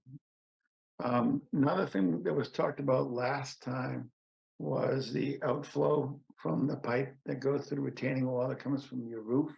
Mhm. And we had talked about having some kind of a dispersion pad or something at the bottom of the wall, so it wouldn't continue to erode its way into a little basin down there. Have you given any thought to that? I guess my thought for that was to actually just put a diverter in a rain barrel, to capture the majority of it before it even exits, the wall. So that would be my intention, and then obviously just use the rain barrel for purposes on for Okay. watering otherwise. That's good. I knew we had talked about it, but you didn't mention just now, so I was wondering. Yeah, it is included. Sorry about that. It is included in the variance. I have included it in that. Okay. Yeah. Um, Brian, if you look at the middle bullet that's showing on the screen, he's talking about that downspout that you were talking about going through the wall. Okay, so But you're looking for something at the bottom of the wall, yeah, correct? I'm gonna make PC problems and say I can't see what's on the screen, so. Anyway, and my last question has to do with the trampoline and the retaining wall around it and out in that area. And I'd like to see an after the fact NOI for that. Just because it is so close to the wetlands, and I want to get that on the record for future purposes. So could you clarify? Would you a completely separate notice of intent for that, or would you like me to include it in this notice of intent? A separate notice of intent for that, just basically a notice of intent as if you had done it a year ago when you're gonna do the work, and just we'll review it, we'll handle it as an after the fact, just so things are covered. Okay. Could you, as I'm just not as familiar with the process as obviously the commission is, would that have an impact on this this application? No, I don't believe so. Chuck, am I wrong in that? No, you're not. This application's up to the commission members, so they feel like that's something they want to chime in on. I mean, I think you have some options. You, of course, could add it to this notice of intent that's in front of us now. You could request a new one, which you have.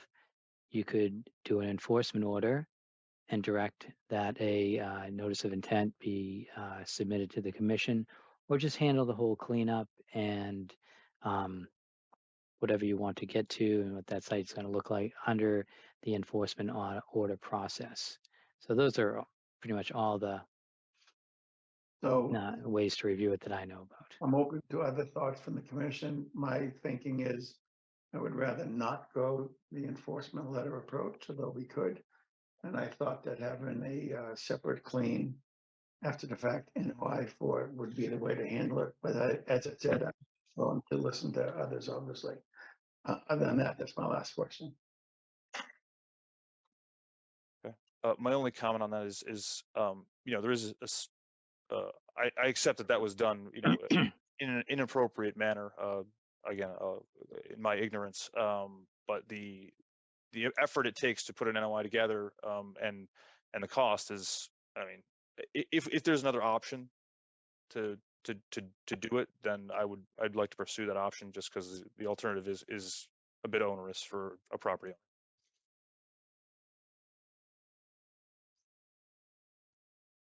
owner. I see your point.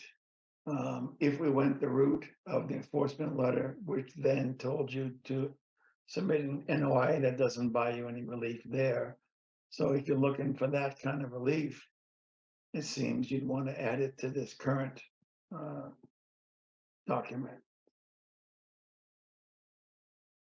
Does that make sense to you, Chuck, to have him add it to this document? Would that be the most efficient way for Jeb to do it? That would be the most expedient way to do that. But I think Bill has his hand up, and I think he could add his thoughts. I do fully believe that adding it to this notice of intent is completely up to the Conservation Commission. It's not my call. Okay. All right, Bill? Yeah, thank you. Thank you, Chuck, for laying those options out. And Jeb, we appreciate your concern about the burden. We, with the charge we're given on this commission, and this isn't just for Reading, it's statewide. Individuals come forward with a proposal, and we find out that past work was done that didn't have to be reviewed. And so, Jeb, we have to have a way of recording that's the key thing here. And so one option, if it's a less onerous one, is to add it to your current NOI, because in the end, right, we're just concerned about protecting the resource area. And it could be that that which you're proposing here for your variance will be sufficient to protect the interests of the resource area. That's for the commission to decide. But we do have to have this on the record, and we want to assure you that we would do this with anyone else. You're not. I just want to assure you, you're not being singled out here, Jeb, in any way. But we do have to take note of it. So I'm amenable, as I think Brian said he was, to adding it to the current NOI as opposed to going the enforcement route, which indeed, as Brian noted, would not save you any kind of burden. So that's my input. Thanks. Any other members of the commission with questions or comments?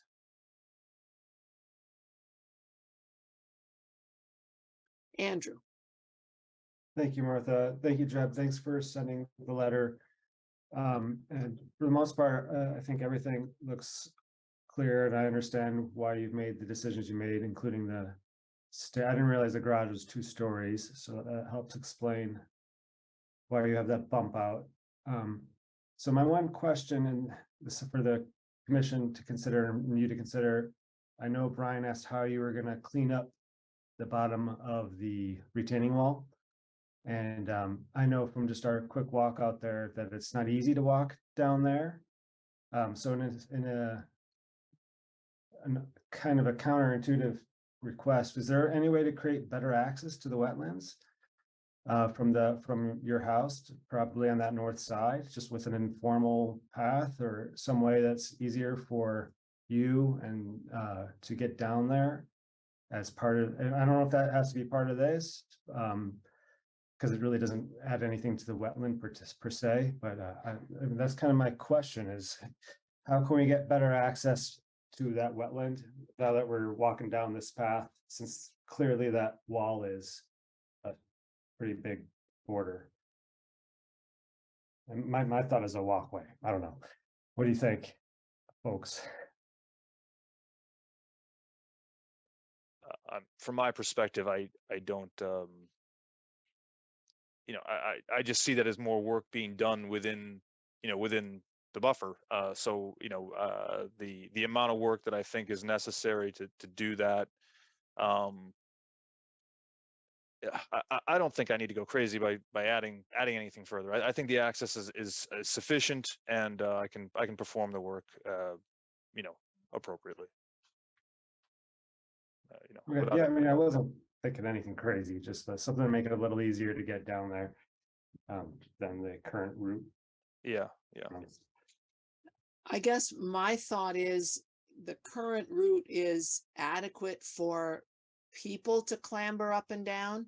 It might be that Jeb would want to do some sort of a rope and basket kind of thing for hauling the stuff back up that's been tossed down, rather than carrying the sticks up one by one. If you had a tarp and you filled the tarp and then had a rope go up over the top of the retaining wall, you might be able to pull the stuff up rather than carrying it up in your arm loads. So if I could jump in, I don't think it's up to us in this meeting to help him figure out how to do it by hand, as long as he knows he has to do it by hand. There's any number of different ways you could do that. He's an engineer. Engineers can do anything, so we'll figure that out. Now, my question is more just about reconnectivity. Is there any opportunity here that we could consider that makes sense, that's reasonable? Sorry, what's the desire? The reconnectivity, as in the ability for recreation, or I mean, what's that reconnection part? Conservation, so wetland is my, so my idea is you being able to get down there easier, you might care for it more, rather than just letting it, just become invaded by invasives and throwing stuff down there. I mean, you might think it's, but so that was my thought. But my bigger ideal is so that we have a stronger ecological conservation connection between what you have upstairs above, which we agree is very disconnected, which is why we're allowing you to build within the 25-foot zone. So now that we're doing this, is there anything that we could think of that could create some sort of connectivity back down there? I don't have any. I'm just opening up the conversation before, we move on.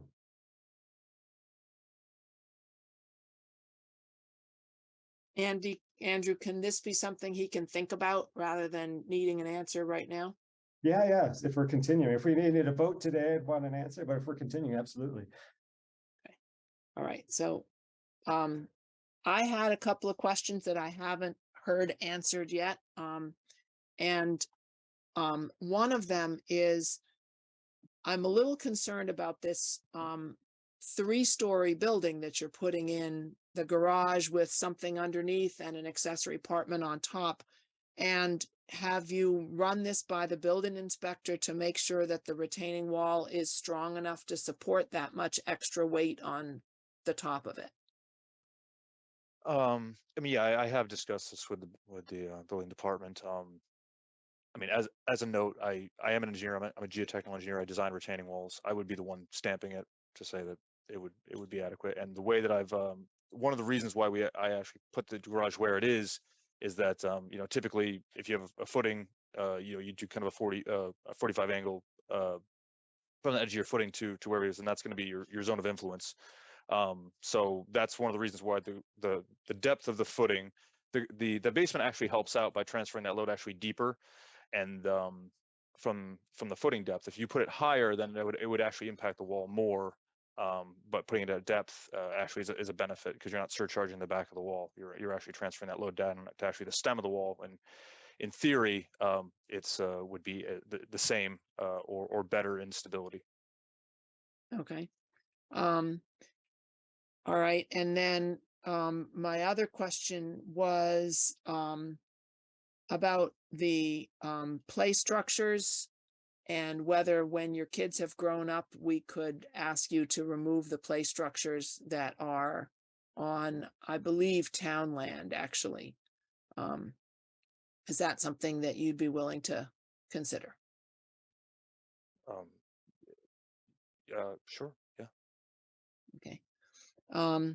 And I'm also concerned about the oak tree that you would like to save, and that we're getting an awful lot of driveway covering the roots of that oak tree, and thinking that if that oak tree does not survive for 5 years, would you be willing to put a replacement in if it needs to be done? Yeah, I've actually I did contact an arborist regarding that tree, and just understanding from him, like, okay, what the impacts of the pavement and that kind of stuff, and yeah, there could be a detrimental effect with the additional pavement. There are some things that I could do, in the process, prior to putting pavement down, that I'm exploring, as far as kind of aeration and that kind of thing, kind of making the soil less dense, so that way you don't have this kind of compaction issue. So there looks like there's a few options there that I could probably do to maintain or potentially prolong the life of the tree. But if that was, I would want to replace it. Yes, in the event that it did not survive a duration of time, I'd prefer to have something there. Okay. All right. And then often when people ask for a variance, there is some mitigation, restoration, something that the wetland is gaining in exchange for the variance being granted. And can you show us in your proposal what you're actually proposing will be the benefit to the wetland? Yeah, I mean, I guess the three things that I'm suggesting as a benefit to the wetland is the removal of the yard waste, the additional native plantings, and minimizing the amount of runoff that's going to go in there that currently goes in there for my property. Okay. Seems like the plantings would count. To me, the downspout runoff and the removal of yard waste is really more correcting things that were done wrong in the past, rather than a benefit for the wetlands. The kinds of things that we have seen in the past would be something like a conservation restriction on some of that long, skinny triangle part of your property. Might be a possibility. I can't think of it at the moment, but that's usually the kind of thing we see. Is there anybody on the commission who has any other ideas of what kind of thing we would be looking for a variance? So I think the variance process does say that for contractors, that they do need to provide a regional benefit, but for a homeowner, they can provide a benefit that's right there on their property. And we've typically asked for, we've identified issues. So if it was a riverbank and there was erosion, then we would have that erosion in that area taken care of. And but when it's the wetlands, we typically ask for a vegetated buffer strip. So I know that you've proposed some plantings, but you could do a buffer strip. You could enhance the plantings that you're doing to offset the impact from and I understand there's a retaining wall in between, but this is what we talk about with others, to offset the impact, size and scope of the project to the amount of vegetation that you're planting out there. So I think that's what I know from the past. He is proposing to save the tree, which I think needs to be said. There's a paver issue also, which we can't have pervious pavers because I think that would impact the wall. So that's why it's not pervious. So we're down to vegetation and maybe invasive review and removal.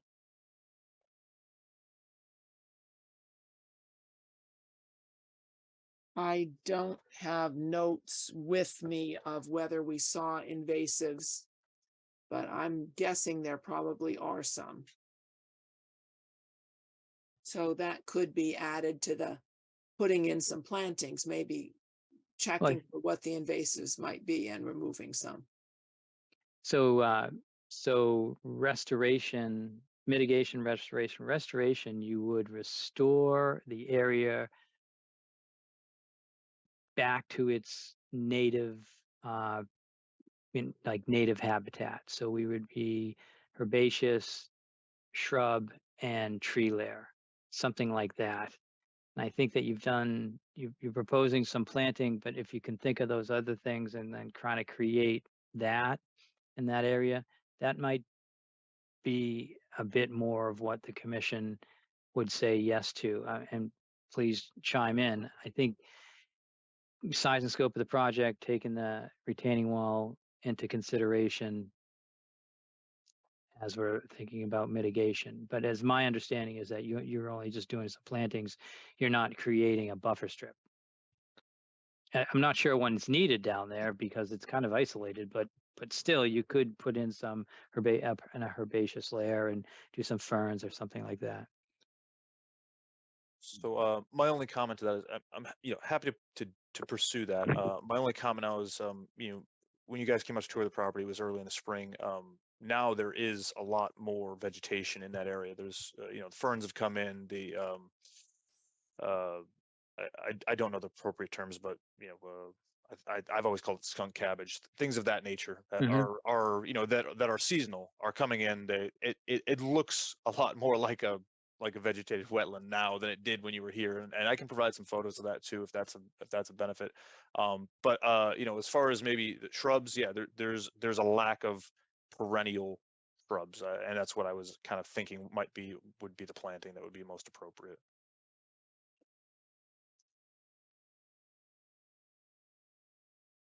Okay. Anybody else on the commission with comments? Chuck, did you have any more comments? No, I don't have any more comments. Okay. Are there any members of the public who are here who would like to make comments? And maybe we can stop the screen share so I can see if anybody raises their hands. Okay, so in the bottom of your screen, in the reactions button, there is a raise hand function. So if you can use that, if you have any comments or questions to make. Okay, where do we want to go from here? Does this need to be continued, or can we have a motion for this project, about this project? Well, if we're going to add the after the fact bit to it, then it's going to have to be amended, right? Okay, so we're worrying about the wall around the trampoline area. In the trampoline itself, but yeah. Yeah, and then also Andrew had asked about how to prevent eroding the slope when people are trying to get up and down the hillside. Erosion was part of, mine was actually getting at the benefit to wetlands. Is there an opportunity? I was trying to answer that question. Yeah. Okay. So if we were to continue, Jeb could think about that and come back with an answer. So Jeb, does it make sense to you to continue so that you can figure out what to do about the trampoline wall? If that's the direction, and then, yeah, if that has to be added to the NOI, then, I'll have to talk with Chuck exactly how I would resubmit that with that in there. But I guess the answer is yes. Yeah, because I think it sounded like you don't want to make a separate NOI for that, because that's exceedingly burdensome. That's my argument. Yep. Okay, then it sounds like we should continue and give you a chance to work with Chuck on what to do about the trampoline wall. Okay. And also possibly address Andrew's concerns. Okay, Before I make a motion, do you have any idea how much time you would need to be ready with this? Do you need more than just the next meeting? I would probably couldn't do it by next meeting. I'd probably have to do it for the following meeting. Do you guys have these through the summer as well, or do you take any breaks? yeah, we'll have a meeting the second Wednesday of July. The 12th. July 12th. So with that, this is Brian. I'll make a motion to continue 16 Beverly to July 12th. Bill McCann, second. Brian Bowe in favor.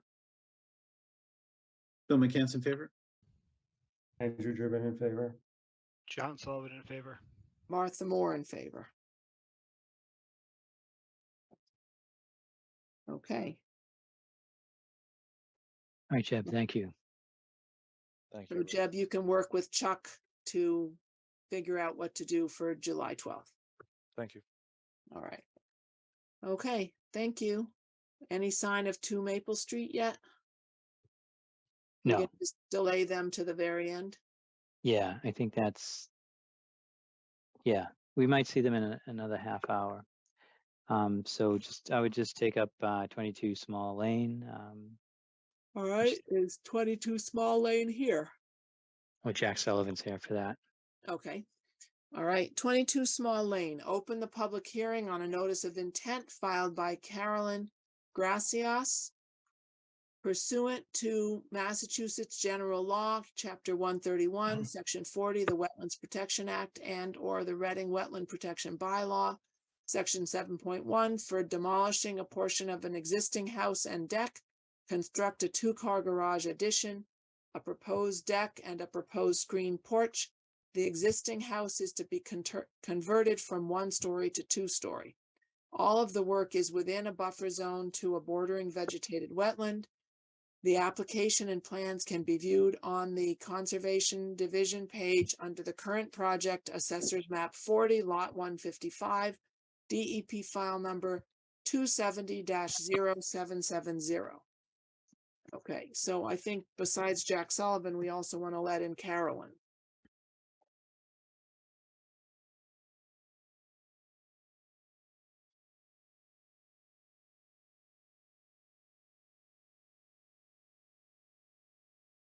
And Jack, do you want to talk about this project? Yes, I do. Chuck, do you have the plan available to share? I do. Okay. Okay, so back to Small Lane. This is the end of the Small Lane. On the left-hand side, there's an existing 1-story home. I want to let the commission know that the ZBA has approved the addition for this project. They did need some zoning relief for the proposed garage.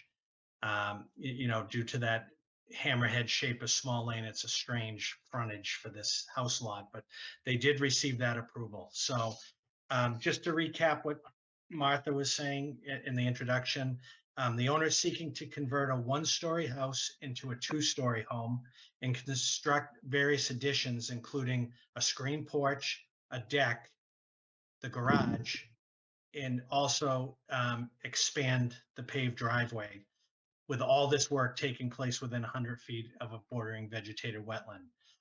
Norris Environmental provided the wetland boundary delineation. No work is proposed within the 25-foot no disturbance zone. All new foundations will be located outside of the 35-foot no structure zone. The proposed deck and screen porch are proposed to be constructed on helical piles to limit the site disturbance. There is one tree, a 24-inch tree, that would be in close proximity to the proposed deck and screen porch that's proposed to be removed. To provide mitigation for that, we're showing 3 native shrubs to be planted within the 25-foot ZNV towards the rear of the site. There's only minor site grading changes proposed for this site, less than 6 inches. We do have a high groundwater table on this site. So typically when I'm doing some type of an addition to a existing home, I do try to provide drainage mitigation. In this case, I couldn't provide infiltrators or a dry well, but I am showing a 1 foot wide by 1 foot deep drip trench off the back side of the garage and off one side of the porch. The area beneath the proposed deck will be crushed stone, and I'm proposing a 12-inch diameter stake mulch sock along the limit of work line. I think that covers the project in total, and I'll turn it over to the commission for any questions. Okay. Anybody on the commission have questions? Well, so we did a site walk, right? Mhm. Did you want to talk about the site walk? I think it was me and you and Brian and who else? I forgot. And no, and Bill. sorry, and Andy. So does one of the commission want to talk about that? I can tell you one other thing. So Jack, we did a site walk the other day. We were actually there for the certificate of compliance, but how can you be there just for one thing? So there's a certificate of compliance on this site needed for the old owner.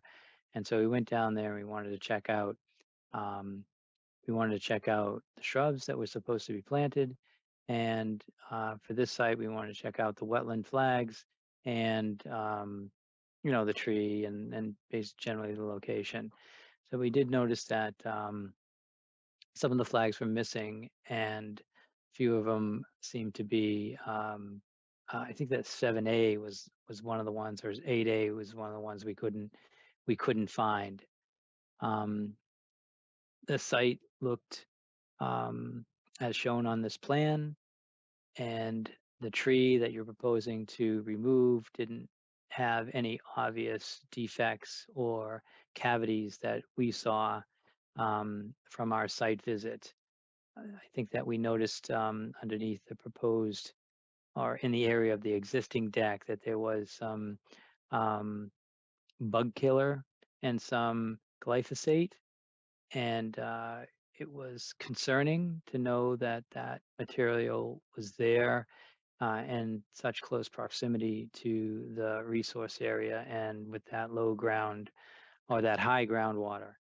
The plants that were proposed to be planted as part of the old order of conditions, I just want to mention this. I know it has nothing to do with this.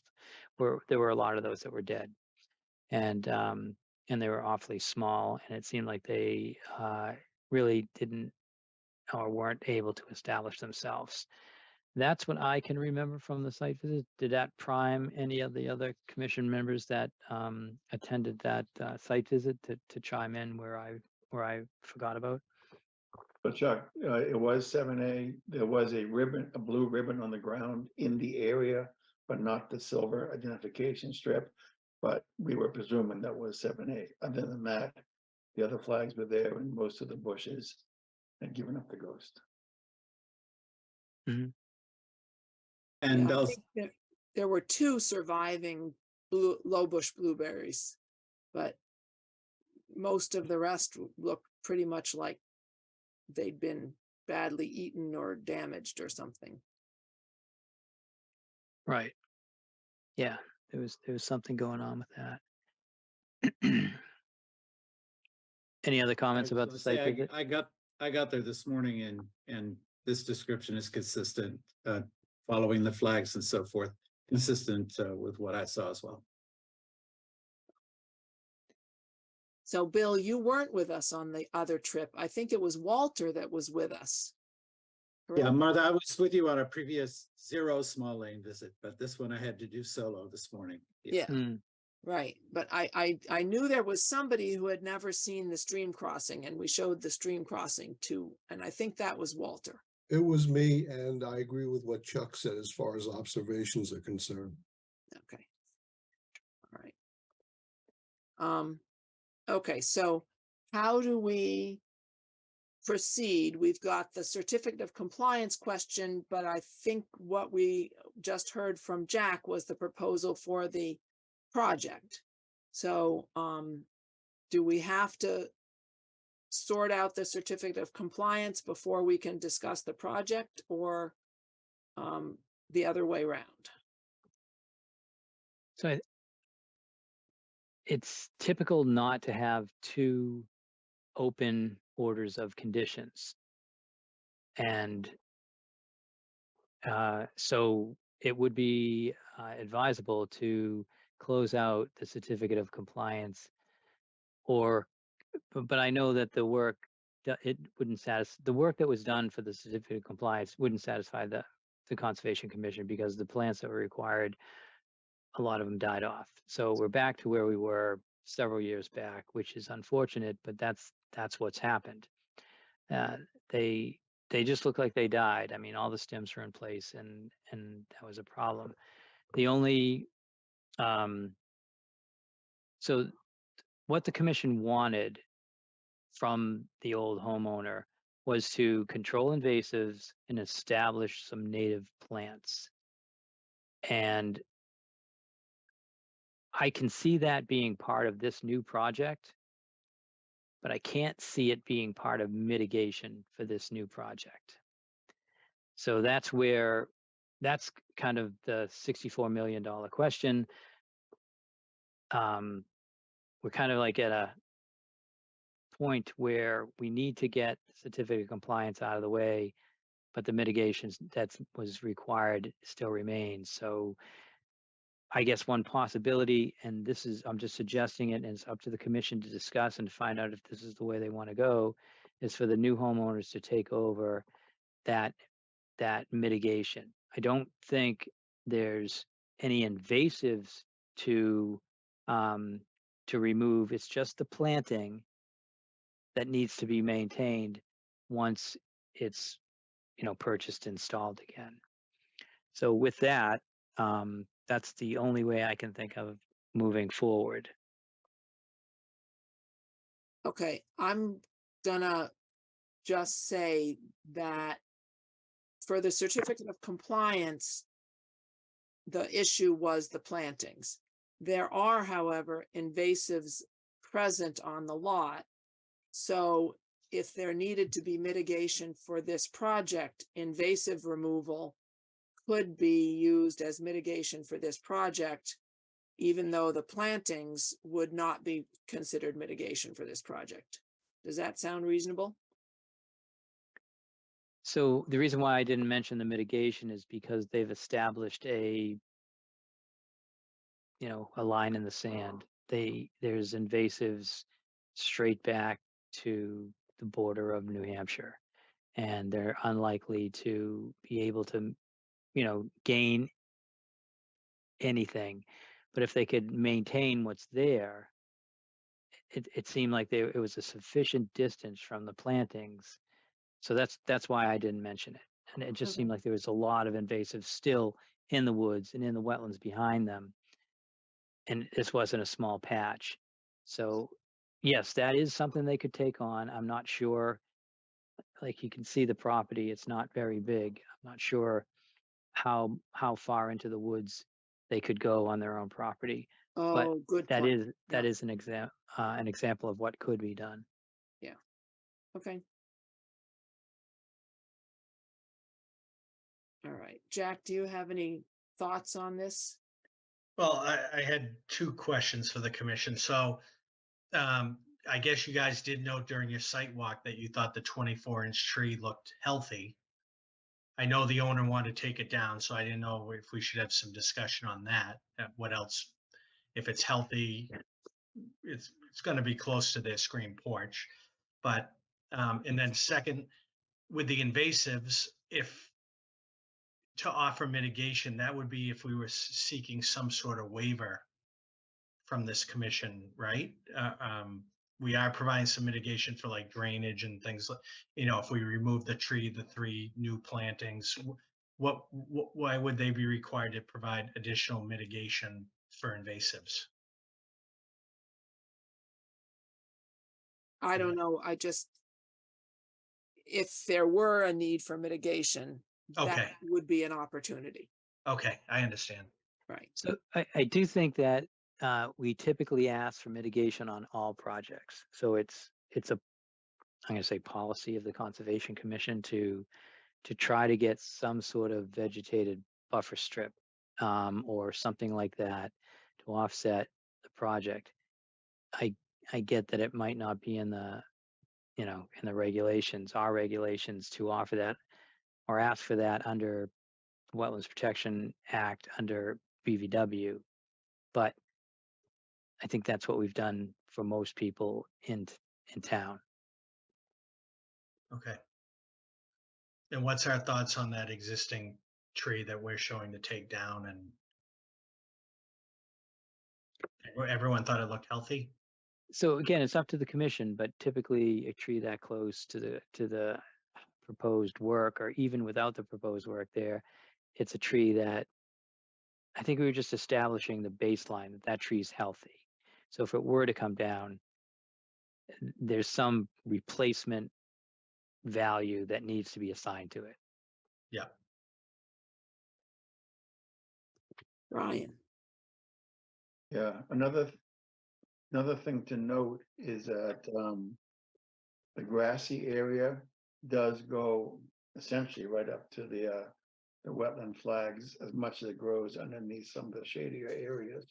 So that would also be a possible avenue for mitigation if we needed to get into that conversation.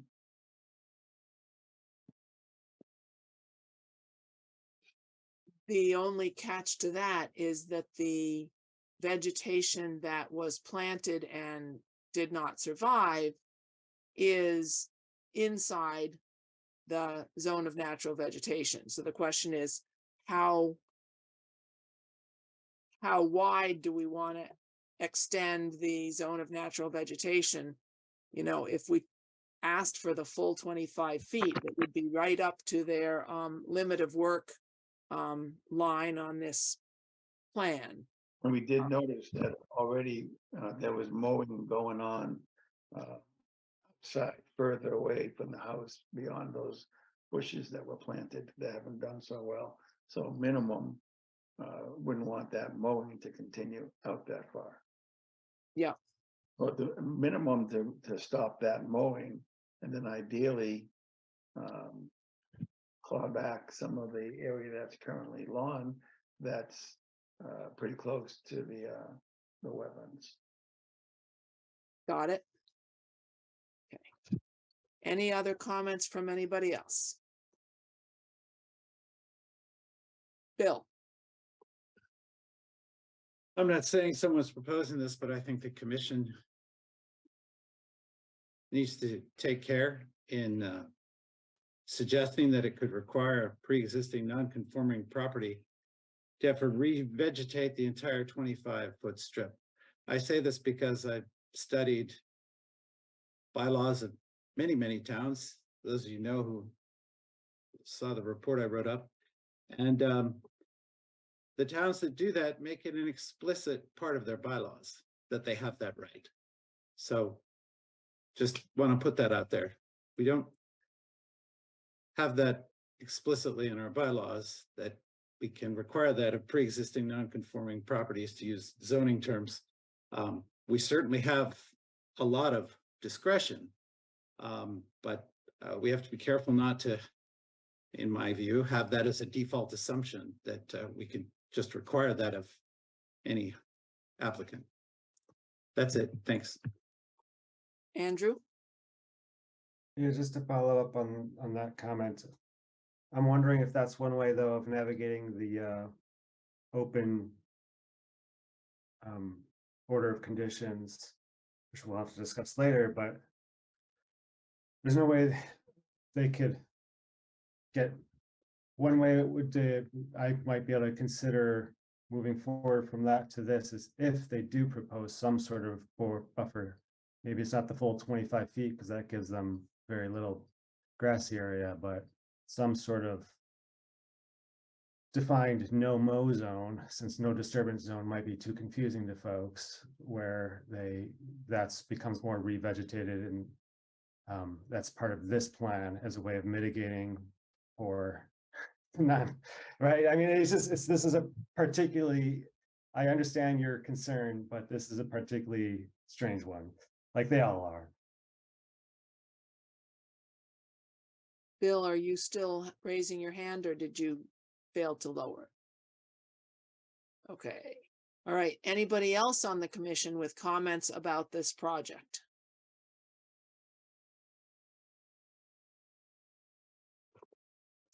I'm not seeing any hands raised, but nobody has asked about the soil stockpile or the construction entrance. John Sullivan, you're dropping down on the job there.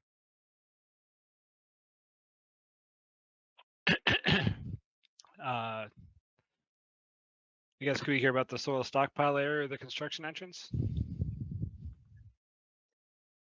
Can you answer that, Jack? Oh, okay. Well, the construction entrance is going to be the existing paved driveway. So there is an existing paved driveway. We're going to look to widen it when we get to the garage. The garage is a frost wall, and the screen porch in the deck are with helical piers. So those don't require any excavation. You just drill. It's really low disturbance for those areas. And the garage is just a frost wall. So material that for that area will just be immediately loaded into a truck and removed. So we don't have a designated soil stockpile area, and construction access will be on the existing paved driveway. Okay. And I'm assuming that heavy dashed line that follows more or less the 25-foot line is your limit of work and your mulch sock? Correct. Okay.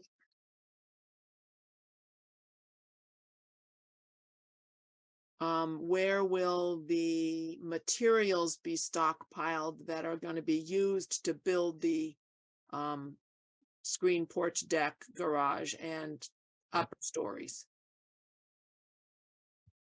That's a good question.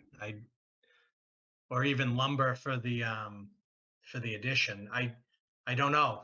It would probably have to be off the driveway in that front yard between the walkway and the limit of work line.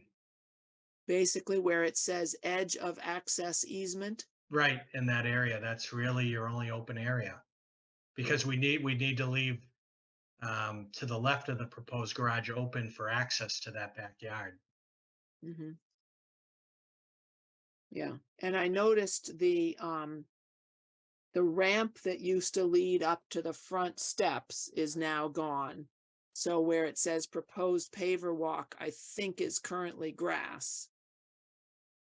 So if that was put in before or after construction of the building, that space also could be for materials. Correct. Okay. All right. Anybody else with questions? Is this something we can make a decision on tonight, or do we need to continue it to the next meeting? Yeah, Chair Moore, there's no way we can make a decision on this tonight because there's still an outstanding certificate of compliance question with another order of conditions that's coming up later on in the agenda. Okay. All right. Is there any members of the public that are here that have not had a chance to comment? If so, raise your hand in the reactions function, please. And maybe we should take the plan down so we can see everybody.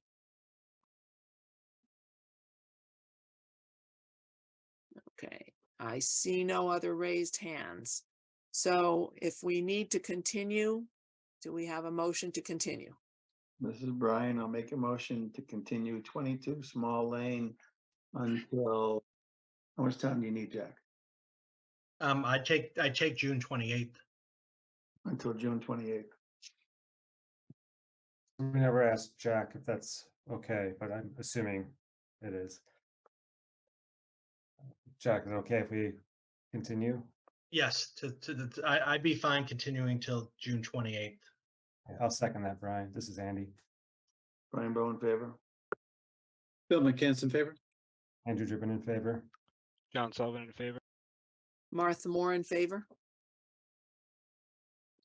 Okay, So just, if I could just ask one question. So if the certificate of compliance gets issued later tonight and we come back on the 28th, then it looks like we should be able to get a vote that night. True, but stick around for that conversation. Okay, I'll stay on tonight because I know my clients are on tonight. I'll stay on for that tonight. If there's some loose items, then we may have to push out the 28th hearing, but let's see what comes up. Okay. So, okay, I'm set to move on. okay. All right, I think our next hearing is 16 Whittier Road. 18. Oh, 18 Whittier Road. Okay. Open the public hearing on a notice of intent filed by CJM Builders pursuant to Massachusetts General Law, Chapter 131, Section 40, the Wetlands Protection Act and/or the Reading Wetland Protection Bylaw, Section 7.1, for demolishing the existing house, detached garage, and remove driveway, and construct a new single-family house, driveway, utilities, site grading, and drainage. All of the work is within a buffer zone to a bordering vegetated wetland. The application and plans can be viewed on the Conservation Division page under the current project, Assessor's Map 39, Lot 33, DEP file number 270-0771. Okay. Are our applicants ready to present their project? Yes, this is another one of mine, Jack Sullivan. Okay. So for 18 Whittier Road, Chuck, do you mind putting that up on your screen? Sure thing.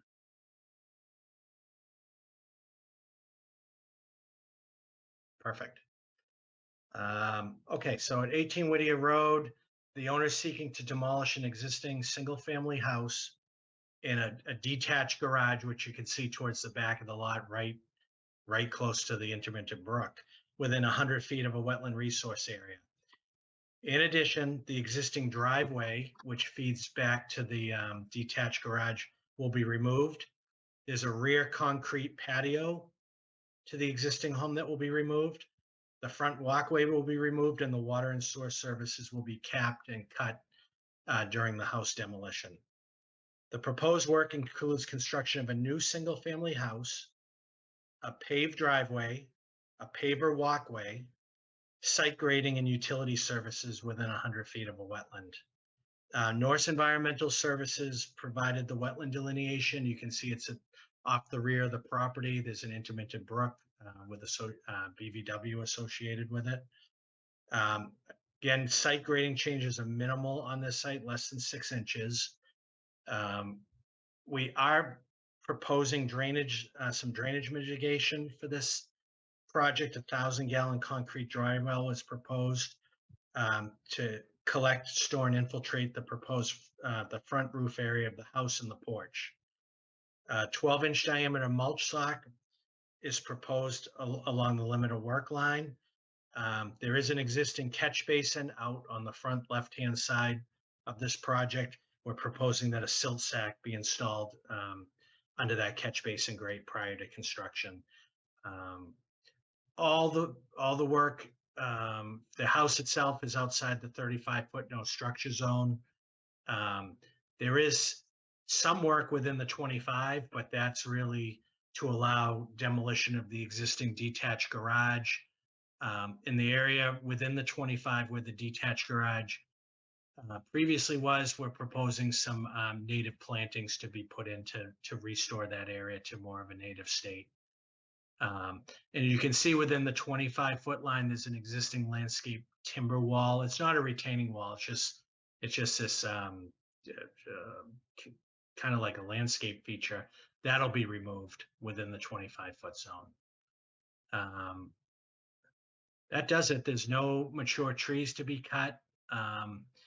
Basically just a demo and a new build project. And I'll turn it over to the commission for any questions. I'm gonna say I didn't get a chance to go out and do a site visit. I don't know if other people did. So in addition to discussing it tonight, we might want to set up a time for a site visit. So, members of the commission, do we want to find a time to go out and do a site visit for this project?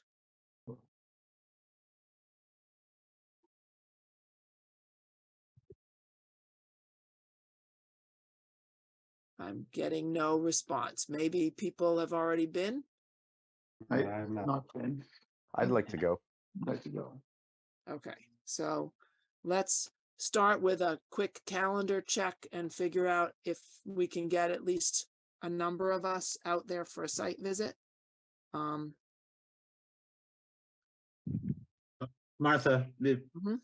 before you do that, I did visit the property this morning. Okay. And the one question I had, I couldn't, there was no way for me as a practical matter to measure from the 25-foot line, but there's an awful lot of water back there. I know we've had a lot of rain recently, but perhaps those of you who do go out, you might want to take a look at that as well. Again, I'm just eyeballing it. I didn't have a tape measure, but when I looked from the back of the existing house and I look over that partly collapsed fence, I'm not quite sure about the wetland delineation. Now, I know these things vary with the season and so forth, but there's a lot of water. And so if you're going to get out there, you know, well, we had a lot more rain tonight. You're likely to see what I did. And I'd just be interested in the integrity of that delineation. So Thanks. you recommend we wear our rain boots when we go out? Not necessarily. It's just, you know, you see a lot of properties, and I was really startled at how close the water seemed to the property boundary, much more than I expected for an intermittent brook. But again, that's seasonal. One can't draw broad conclusions, but nevertheless, it's a lot of water. So we should pick a date then. Mm-hmm. All right. I'm available tomorrow. I'm available Saturday morning to early afternoon. I'm available on Father's Day. Interesting. Possibly Monday morning, the 19th. I'm not available tomorrow, but I couldn't make the Saturday ranges you talked about. Is anyone available Friday morning? If we did it at 8:30, yeah, I could do 8:30 on Friday. I could do that. Chuck, you're not working Friday. Do you want us to do it on a day you can come, or will you do it you're separate? Yeah, I can go out there separately. I was interested in, I didn't hear Tony chime in, but I was interested in looking at the wetland line. I couldn't figure out whose voice was whose when they were saying they were available on Friday morning. I thought I heard Walter. That was Tony. Oh, that Oh, was, that was Tony. Oh, okay. okay. Tony, when did you say you were going out there? I could go out Friday morning. Okay, so we've got at least me, Andrew, and Tony on Friday morning, And me too. and Brian. Yeah. Okay, so we've got And four. Martha, I could do Friday morning as well. I'm out of town next week, but I can do Friday morning. Okay, well, why don't we all make it Friday morning? And that's 18 Whittier. Like I'm At 8:30 or 8:45, Andy? 8:45 would be better. Okay. I 8:45 agree. is fine. All right. Okay. So we'll do a site visit Friday, the 16th at 8:45 a.m. at 18 Whittier. And we'll be sure to have Brian bring his tape measure so we can measure the 25 feet. It's always in my trunk. We'll take a good look at the wetland line and where the standing water is and et cetera. Okay. So I had a comment before you close. Mhm. So Jack, you're removing the garage. I was just wanted to make sure that, and if we could see it either in writing or a detail on the plan, how you're going to restore that area. How deep are you chasing the foundation? Yep. Are you excavating out the sand? And then what material are you proposing to backfill with? Yep, I can give that. Yeah, they'd have to excavate out all the concrete out of there. So they'd have to backfill with clean material and then Do you know loam if it. that's a slab or is that like a frost wall? I wouldn't expect it would be a full foundation. It's awfully close to the wetland. I know. I think the commission needs to think about that. Think about it, whether it's a slab or a frost wall. Would anyone check it? I usually dig next to it to see. So maybe if the commission could bring out a shovel, I think this house is being torn down and the applicant wouldn't mind just a couple of shovelfuls just to pull it away from the side of the garage to see if there is some footings that extend into the earth, because it's unlikely that it was a 2-foot footing. It's probably a 4-foot footing and or a slab. You know, those are the choices. Yeah, we're fine And if you look at it. yeah, and then just to think about how the protection that needs to happen, certainly on the back wall. Yeah. And Jack, while we're not talking about it, you might want to also think ahead and put some kind of indicator on your plan for material storage and such, which Yep. I'm sure Mother's going to ask you about. Yep. Yep. I'll show us soil stockpile area, material area. Yeah. And originally the owner was going to look to keep that detached garage. But I convinced him not to, just where it's so close to the wetland. It was an opportunity to get that out of there, and they're doing something all new. But let's get it right. But it's so close to the wetland. I figured it's a plus to get out and restore some of that 25-foot zone. I Yeah, I agree. figured they were gonna knock down the house, Chuck, because when I did the usual knock on the door this morning, the Fell door was off. not, well, it wasn't locked, let's put it that way. It wasn't even in the in the door jam. And I thought, wow, I'm being tested here. So I went around. So Jack, are you okay if we do a motion to continue? Yep, if we can continue to June 28th, that would be great. Martha, you okay with me doing a motion? Before we do the motion, did anybody have any other questions they want Jack to explore and come back with answers?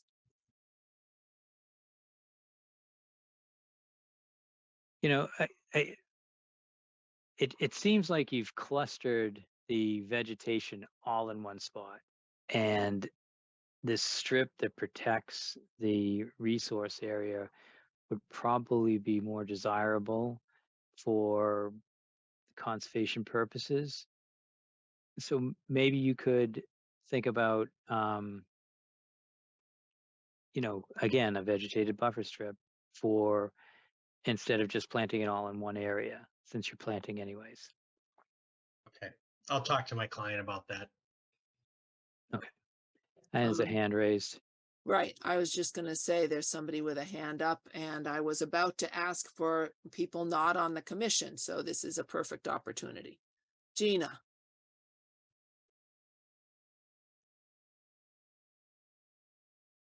is Gina able to unmute? Chuck, have you given her permission to unmute?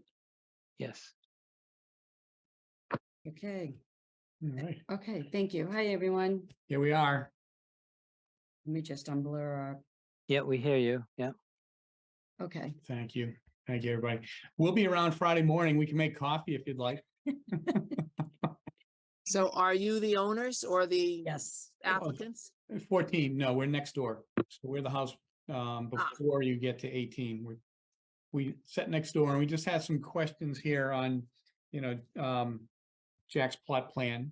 And a couple of them have been answered already. So the trees that are on 18's property, the 36 and 30-inch tree are both, mature, healthy oak trees, and they remain. So, Those will remain. yes, Okay. thank you. They're beautiful trees, and it'd be tragic if they were taken down. On the 10-inch drain on Friday, if you could take a look at that, the output of that drain needs to be dug out a little bit, and you might see that on the whole brook back. The water you're seeing, I think that just hasn't been maintained in many years. And it would drain better, I think, if someone got in there and dug it out. But take a look at the flow past 18's lot, and you'll see what I'm talking about, but that can definitely drain better, as it heads down towards the high school. So I think that the drain coming off the catch basin from the street from Whittier Yep. would be the responsibility of the DPW department. Okay. And is that something that you would report, or should We report. we report? I could make a report, but I'll let you know that you could also use the C-click fix function on the town website on the DPW department area, and just go through those and let them know that this is blocked up and you'd like to have it cleared out. It will be on someone's list. Someone will report back to you. You're actually talking to the group that would be doing the work. And that's the fastest way to get work done in town. But it's probably not something that's going to be elevated to the top of the list because they have other work to do. But at least you'll get an answer. Yeah, no problem. And curious, is the 1,000-gallon dry well, is that code? Is that code? Is it code, or why wouldn't you drain into the, you can't tie into the drain in any fashion? All right, I'm just curious. I just don't know enough about the dry well. Sure, I can answer that. So what the commission likes to see, that a dry well is a precast concrete structure with, there's holes in it and it's surrounded by crushed stone. And the idea is the water is able to go into that dry well and then infiltrate back into the soil. And then before the water gets to the groundwater, it's treated. The soil provides treatment of that water. So it's better. You don't get a direct discharge out to a wetland. There's some treatment provided before it reaches your groundwater or your wetland. So it's actually a better form of treatment of stormwater. Okay. All right. Good. And I only see one name on your Zoom window and there's two of you. Yeah, Yeah. Steve McClelland is the other one. Okay. Thank you. Can I ask a question about the hazardous material removal? We saw a sign at the door and it's been removed, but is there hazardous asbestos material going to be in the garage? Or is what hazardous material was removed, hazmat material was removed from the house? I have no knowledge of that. Okay, there was yeah. I'm I just need to the understand that. engineer, so I Yeah. can check with the builder. I don't know if they maybe found some asbestos inside and had to have that. Yeah, well, that's the hazardous material I'm referring to, and would they have to do the same at in the garage? So, usually working with hazmat material and asbestos, you should warn us. I just don't know where it was, if it was the shingles on the house, if it was in the house, or is mastic in the house. I just need to understand where it was and when it was removed, and if there's any in the garage. I'd like to know in advance that there's Yep. going to be an asbestos team there. Okay, I will check with the owner, Okay, and you can reach out to me. okay, And if hopefully my contact information's on this plan if you Yeah. can see it. got it. My phone number. You Okay. could text me. I could give you my email address and we could go from there. Okay, Okay. that'd be great. And then two quick questions. What are the 10-inch symbols at the back of the property line? What do they designate? Those are pine trees.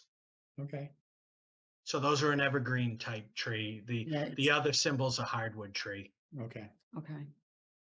got it. Oh, where's the legend? Yeah. It's Yeah, I not on mi- the I- legend. That was, mi- what I I was missed- even Googling it. I was trying to figure out what, No, I should have had that in the legend. That's my Okay. fault. But that symbol is for a evergreen style tree, and the other one's a hardwood. And like I said, we're not proposing to cut any trees on the property. Okay, and then my final question is, what's the total height of the house? Yeah. I mean, we, Well, under zoning code, it has to be under 35 feet high, so it'll be under 35 feet. Okay, okay. Good, All right. all righty, okay, thank you. Sure. thank And you. feel free to reach out to me tomorrow. Okay, will Yep. do. And this is your text, 781-854-8644? Yes. Okay, will do. Thanks a lot. Okay. Thank you, Have a Mr. great evening. Mrs. O'Brien and McClellan for joining us. Thank you. Okay, anybody else from the general public who have questions? Okay. All right, so are there any other questions from Chuck or members of the commission before we do our site visit on Friday? Okay, so I think we're all set with 18 Whittier. We're gonna need to continue until after the site visit, if that's all right with Jack. Yep. And I think you said June 28th would work for you for that? Yes, please. Okay. Do I have a motion? Does Brian make a motion to continue 18 Whittier till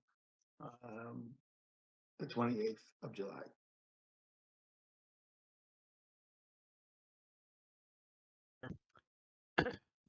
Twenty-eighth of June. Oh, pardon me, 20th of June, I'm losing time. In that case, John Sullivan seconds. Brian Bowe in favor? Bill McKenzie, favor? Andrew Driven in favor. John Sullivan in favor. Martha Moore in favor. Okay, any sign of 2 Maple Road? No, viewing who's here? No. Okay, we can continue then to Meadowbrook easement access vote. Yeah, let's just skip that for tonight. That didn't come in.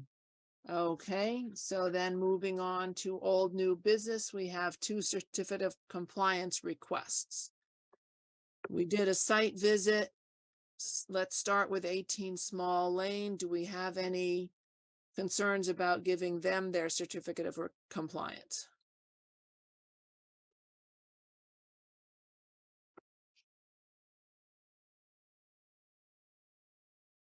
Okay, Brian. So, as we have discussed, that's the one that we did the site visit where the bushes, most of them had died off, right? No, that's 22. I was afraid of that as soon as I started to talk about it. Okay, then never mind, I brought my hand raised. 18 is the one where the bushes are up against the pool fence. Right, and they're the ones who did the planting over there, yeah. Sure. They're not So I'll just summarize. So 18 Small Lane is Eric Hughes' property. And a while ago, we went to that property and Eric has a large fence in the back that's surrounding a pool. And all the work needed to happen beyond the fence. And so we actually went beyond the fence about a year ago and saw that some planting had happened and it had established itself and things were growing in just fine. It's very dense back there, but it's protected because of the fence. And so for Eric's property, I believe that the request for a certificate of compliance and the invasive removal and the planting that need to happen has happened and has established itself, and it's just growing on its own at this point. So for this one, I would recommend that the commission approve the certificate of compliance for, I guess it's, yeah, for that certificate of compliance for 18 Small Lane.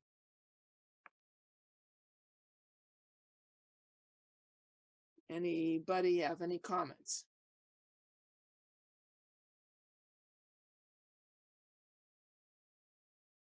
Okay, so do we have a motion?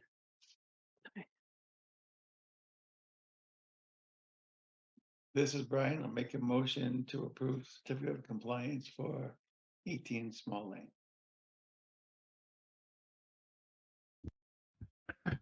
This is John. I'll second. Rambo in favor. Bill McKinnon in favor. Andrew Driven in favor. John Sullivan in favor.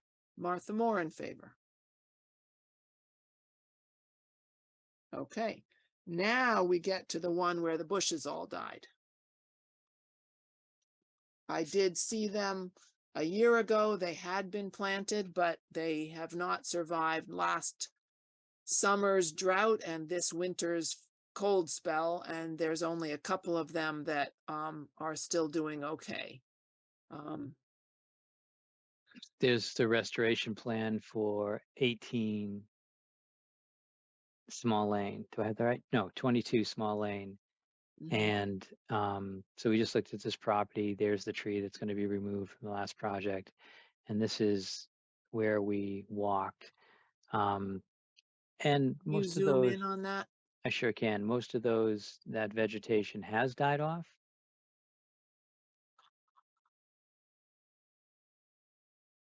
But I think that the area between the vegetation and the forested area has been established. It seems to me that there's a mowed area or a cut area that gives the where the plants were enough room to grow and establish themselves if they had survived.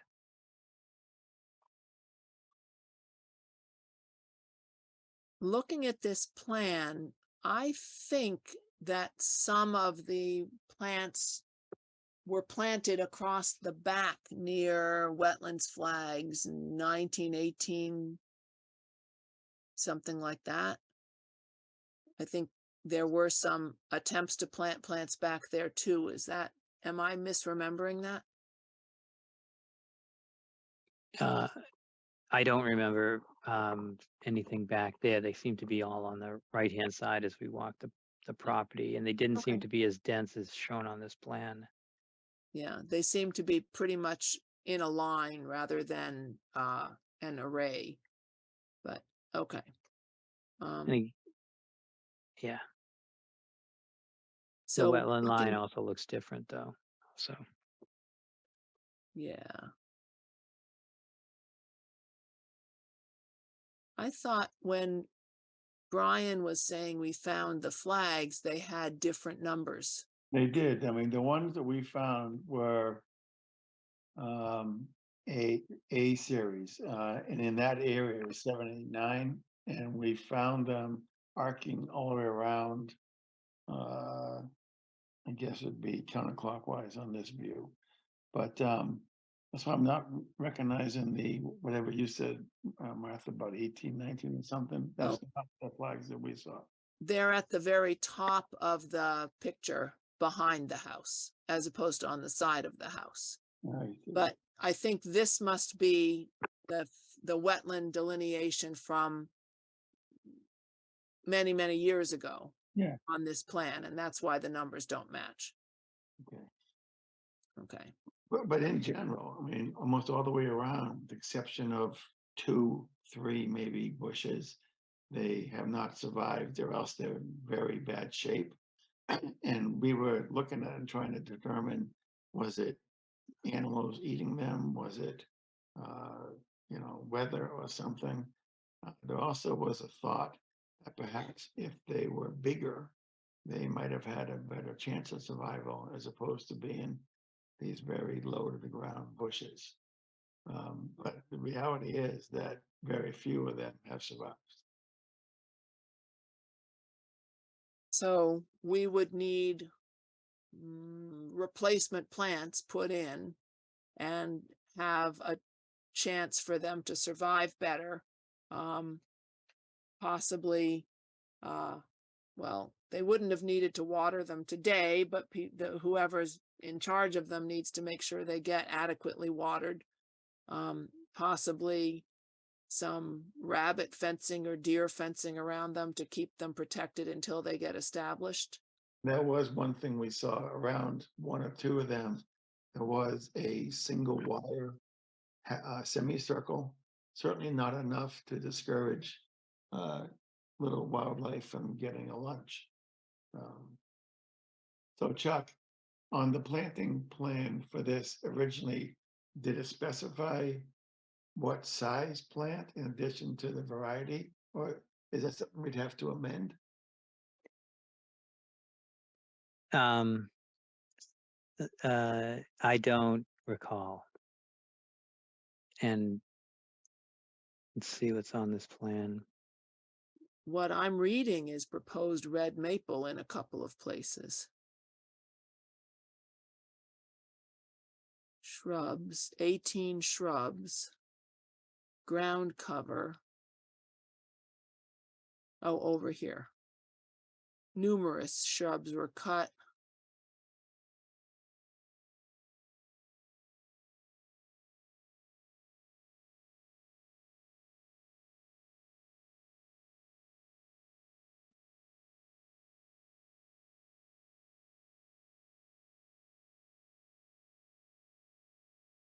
Is this showing what was replaced a number of years ago or what was agreed that should be replaced?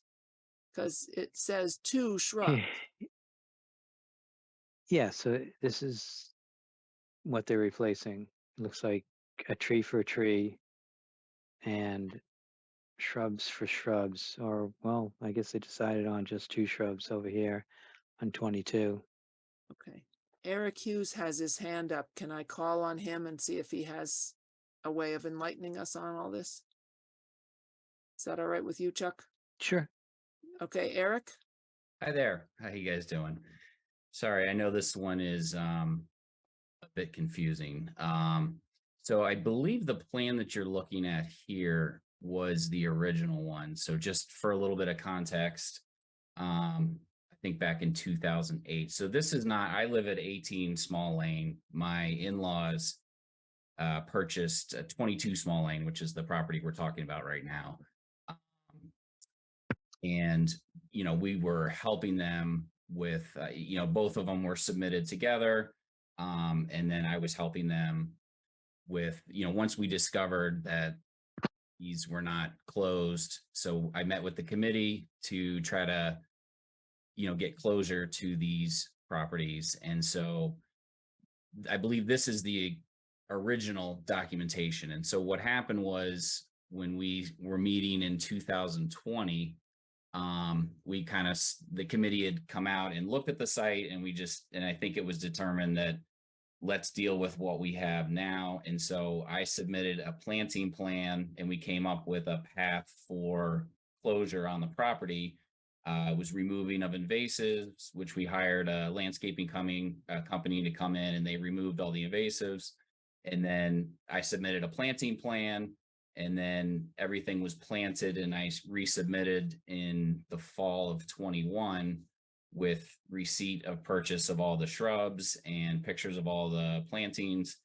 And then subsequently, the house was sold, I believe in May of 22. So, you know, we tried to maintain them as best we could while the family still retained ownership of the property. But as I said, that's been sold over a year ago. And, you know, we're surrounded, as was noted in earlier discussions tonight, with all the different things happening on Small Lane. You know, there's 14 acres of land and, you know, we have a lot of animals that I always see scurrying through there. And I know I deal with that with, you know, the greenery on my property, particularly some of the lower vegetation always tends to get destroyed. So I think some of them did better than others. And then, you know, as you noted, I I don't walk the property anymore. It's not our property, but you know, it looked as if between weather and animals that those had been done. But so anyway, that's all to say that the existing plan that you're looking there was, we revised it and I reviewed it with the committee and submitted a replanting plan and kind of the steps, and that was agreed to by the committee. And then those steps were taken, and you know, we were looking to try to get certificate of completion done. But obviously, as has been noted, it's kind of a unique situation because we don't live there any further, and then additional work is looking to be done, which they need our closure on this. So I know it's kind of a tough spot, but I think that's why we're looking at what was the original, and then there was a secondary plan that was come up with based on the conditions of what the property was back in 2020 when we looked at it with the committee at that point. That makes more sense. And I do remember asking you to take out all the multi-flora rows Right. in the area that is more or less now going to be the small lane extension. Right. And that we agreed on a new plan. So this is actually not the most recent. Right. And we did plant all the way around the property. And that was part of the plan, again, that we had submitted to the committee and was approved, of just kind of locations and, you know, distances between, you know, from kind of the back of the property coming towards the house and trying to spread those out in various locations. And I tried to mix up the, you know, the species of, you know, it was all from the wetlands list. And I probably, in hindsight, should have done just kind of all maybe the same, of the more hardier, you know, some of the grasses and things like that just didn't do well. So at least initially they did okay. And then over time, you know, didn't do as well. So, but you know, I'm not really sure, you know, it's it's a shame because we did spend a good bit of time and money to try to get all that stuff taken care of and done. And you know, it's kind of tough conditions of location with all the invasives that, you know, we continue to try to keep back, and then just with all the animals and whatnot that are coming through there. That's always been kind of the struggle with the plantings that so. Okay. All right. So we now need to figure out a third path forward. We had path 1, which we're looking at. We had path 2 from 2020. Now what do we need to do to make this certificate of compliance be able to be completed and give the new homeowners a chance to move forward with their order of conditions? Do we have a proposal from Chuck or Jack of what we should be doing at this point? A recommendation. Jack, I don't believe Jack's part of this certificate of compliance request. Okay. So I don't have a recommendation for this one. So I just see it as incomplete. So I couldn't. So if I had a list, I would just note that the plants were dead, and the restoration area, and that the invasive seemed to be held back at the property line, but no one's maintaining the plants.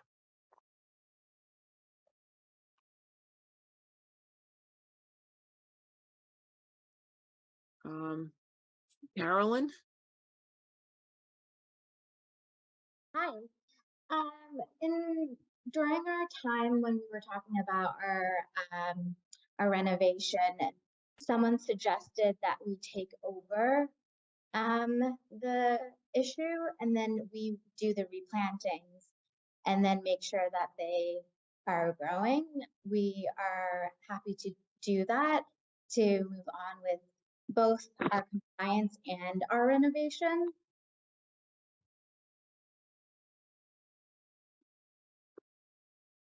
That seems like a reasonable path forward to me. Anybody else have thoughts on that? just to make sure that they understand the extent of what the Conservation Commission would want and the amount of time that it would require before that we would feel like so you'd have to put the planting on your plan, and you'd have to develop like a maintenance log saying how you've maintained these over the next at least, I think we do 3 years here. I get it confused with another town, but I think that 3 years is a is it 3 years. reasonable. So I think we would ask that there's 100% for survival for the first 2 years, 80% for survival on the final year of what is growing. And yeah, you would have to put together a plan for this, which was,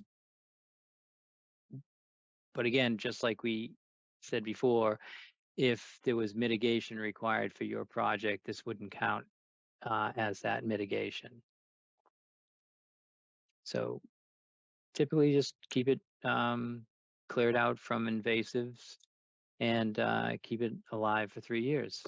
So if that's something that you still want to take on, I think that would be the requirements, unless I'm forgetting something and another commissioner wants to chime in. Walter?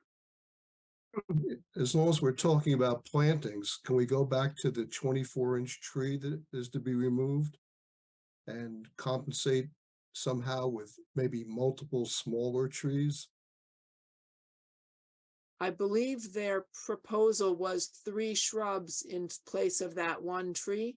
And generally our tree policy says 2 shrubs is enough to replace 1 tree. So that they have met the tree policy on that. So I've always said that we have a tree policy, and that's for 4 trees or less.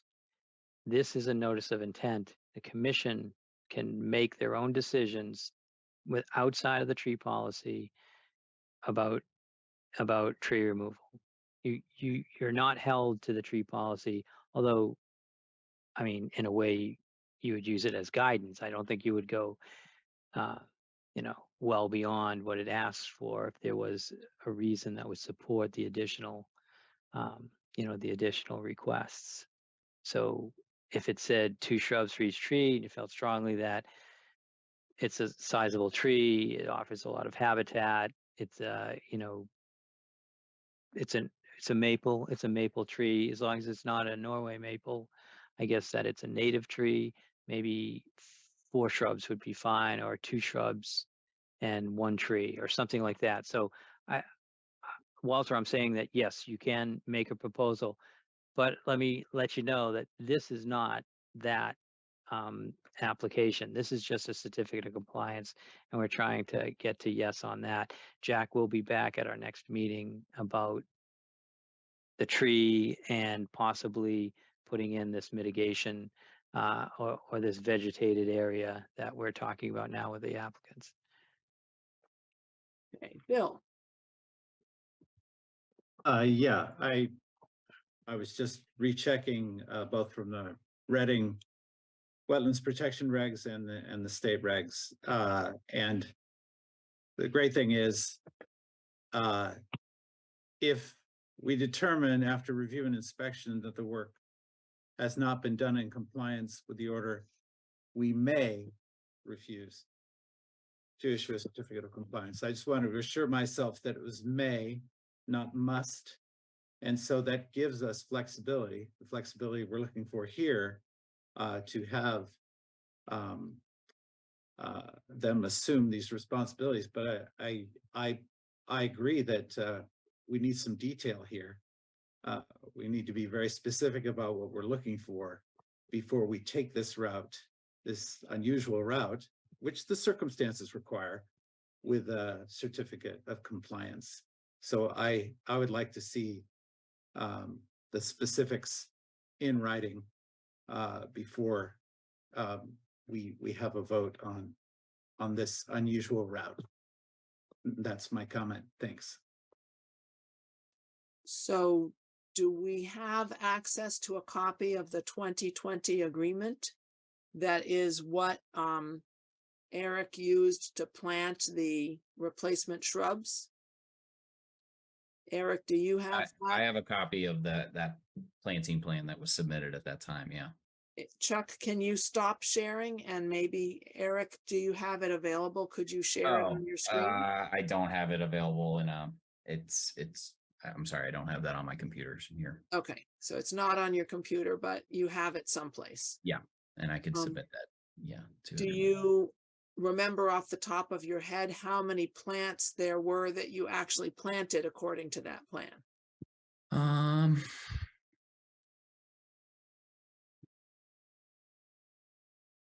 Yeah, let me look at the email here.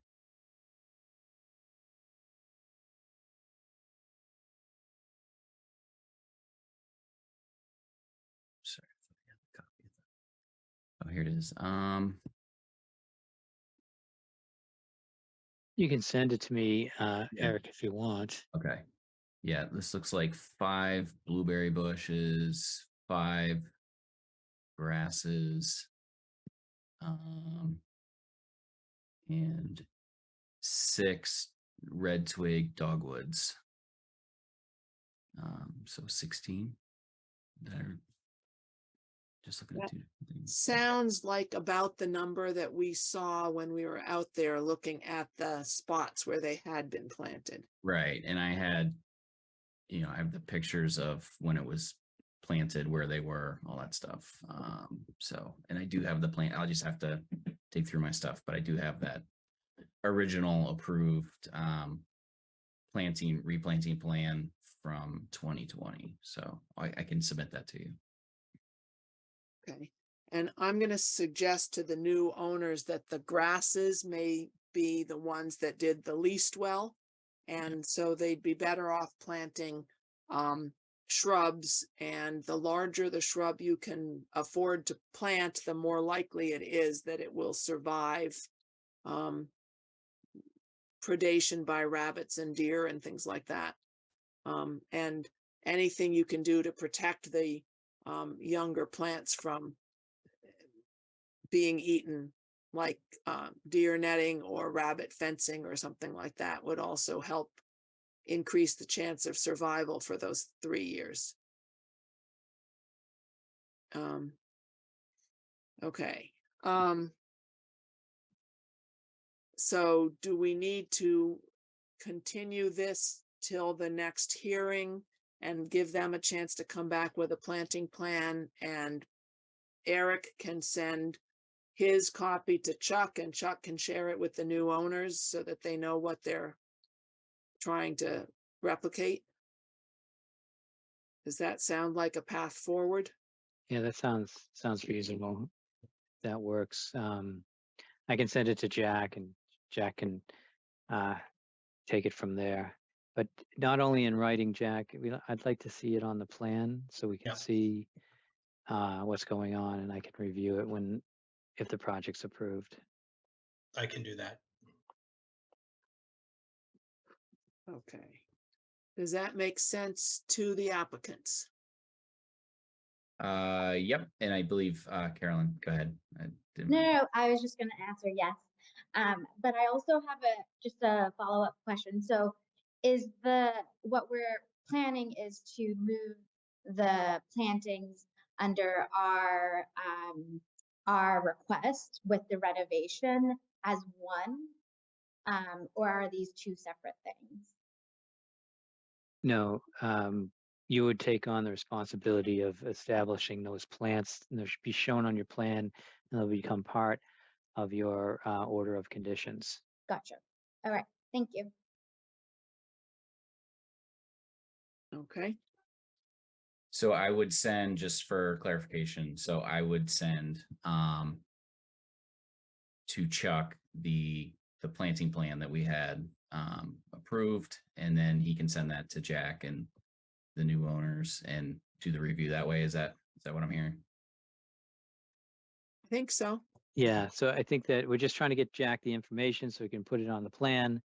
Then the commission has to look at it again. So we really can't do anything about the previous application or this application for certificate of compliance until we make sure that everything is down on a plan. We all agree to it, including, including the new owners of 22. So I think it's important to just get that material quickly together and see if you can make our next meeting on the 28th. That's my advice.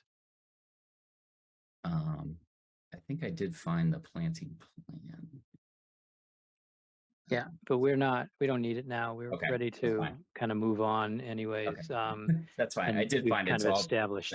Yeah. I'll send that to you. Okay, Okay, great. perfect. Okay. Thank you. All right. And do we need to have a vote to continue, or is that not required for a certificate of compliance request?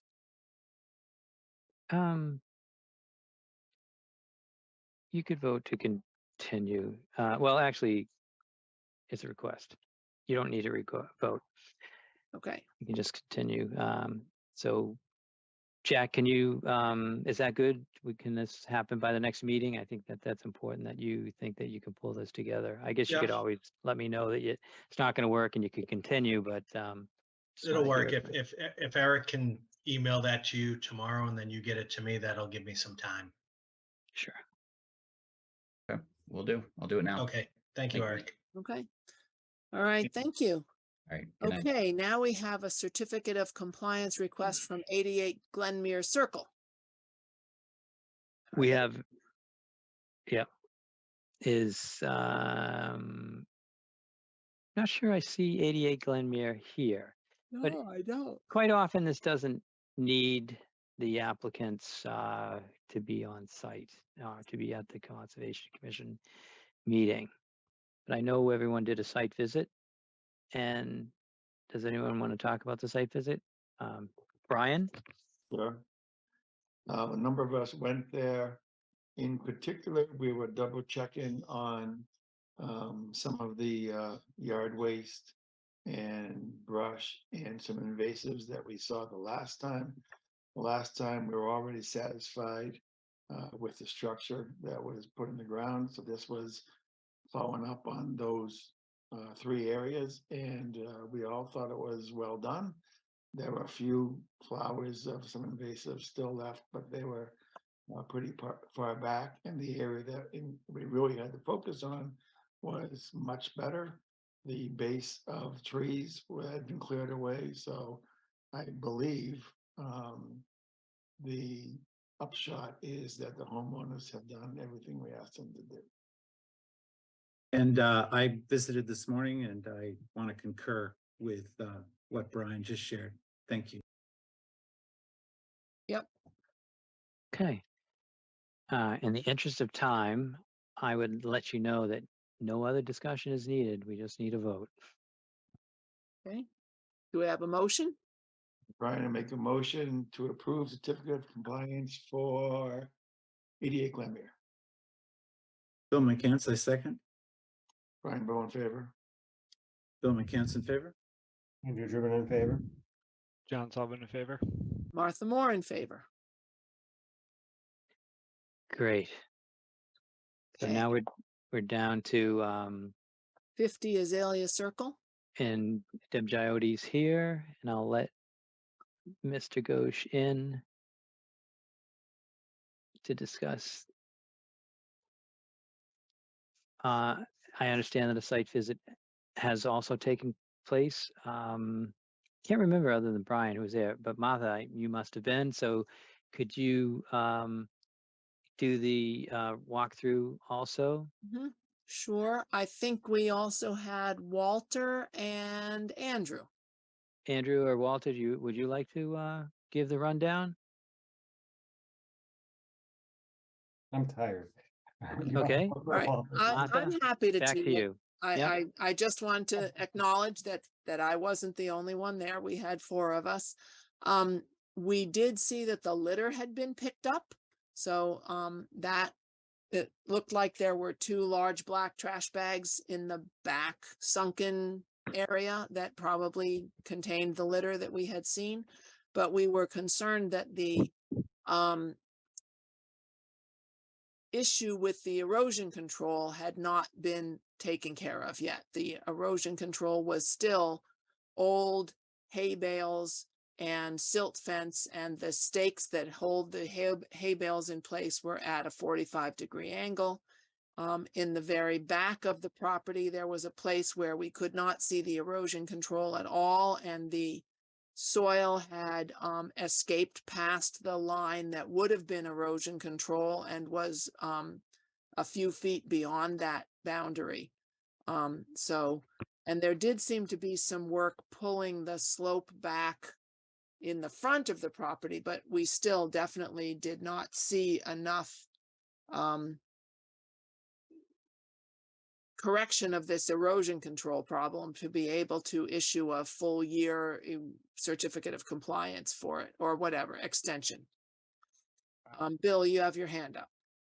And I went out this morning and I would echo those remarks. And looking at the front of the property, you still have in places the silt fence on the horizontal with, soil on top of it. If anything, I thought there was more loose soil on this visit than there was in the previous one, probably in part due to work trying to correct the issues. But you have even more loose soil. You don't have any silt fences that are going to capture it. So our concerns with the resource area persist. And that's it. Thanks. I'd like to add one thing, which is in some of the areas along the left side of it where the dirt is powered up to the top of the straw barrier. What that ends up creating is a vertical drop off. So the bottom line is there's no slope there. Well, vertical line is a slope mathematically, but there's not the 3-to-1 slope that we have in the regulations. So not only is the erosion control barrier failing in places, we have a slope problem along the left-hand side of the house. Hi, everyone. I'd like to point out a few things. So the 2 trash bags that you mentioned, yes, that was part of it, and it started raining. So all that is cleared up right now. There is no trash or anything. Regarding the silt fence that we are talking about. So initially, we had put riprap to not prevent any erosion, and that was not approved, and we understand and respect that. And getting that riprap out is where the loose soil is coming up. We just started to take that off the property because we didn't want to keep that anymore. The idea right now, like the house is mostly done. So the idea right now was that I remove all the ripraps and stuff from that side and start putting in the grass and plantings, because there would be nothing in there in that side. So that is why I had the question, how would like to proceed, because now is the time when I'm removing the ripraps partially are removed. The rest of them will be removed and hauled away. The truck got full, but now the plan was at that side, we'll start the plantings so that has a better survival rate over the summer and stuff. So, and that process essentially created the loose soil and the rest of it. So I am open to getting the feedback, how you'd like me to proceed, but that is what my thought process was. Okay, I will give one comment on that. There are places where it seemed like the soil was piled up too high around the bases of a couple of the trees. So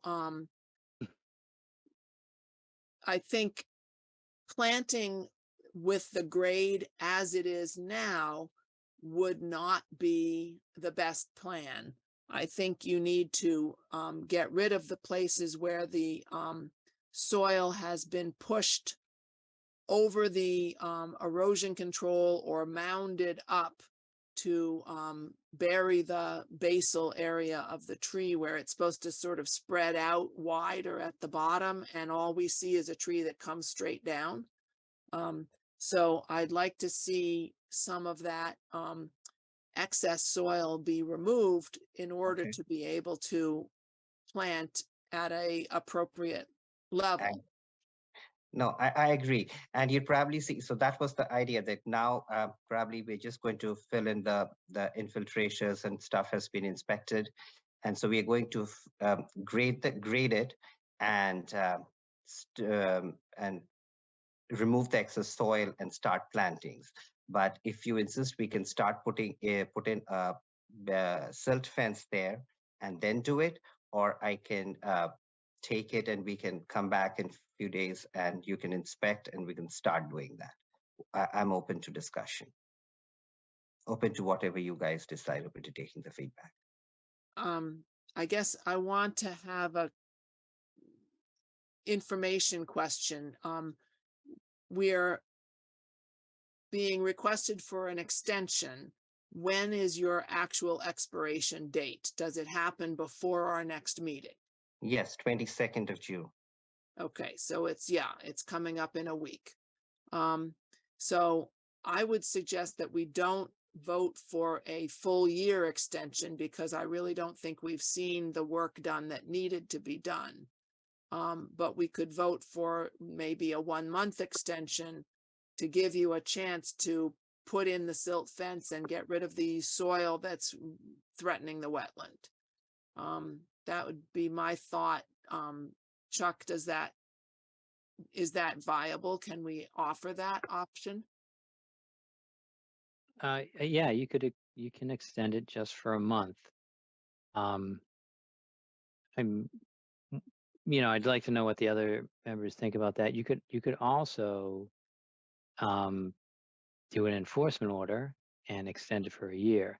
It's just about, how do we move this through? What I don't understand is, I know that Mr. Ghosh, and he has a carpenter that's out there a lot, but this erosion control just constantly didn't get repaired, but 2 people were around this whole time. And it didn't seem to me that it would take a lot to get this done, but it seemed like their responsibilities was given to somebody else who didn't show up. Yes, that was partially true. And I was actually, there was a family death incident. So I was out of the country for quite some time. It was given to someone, and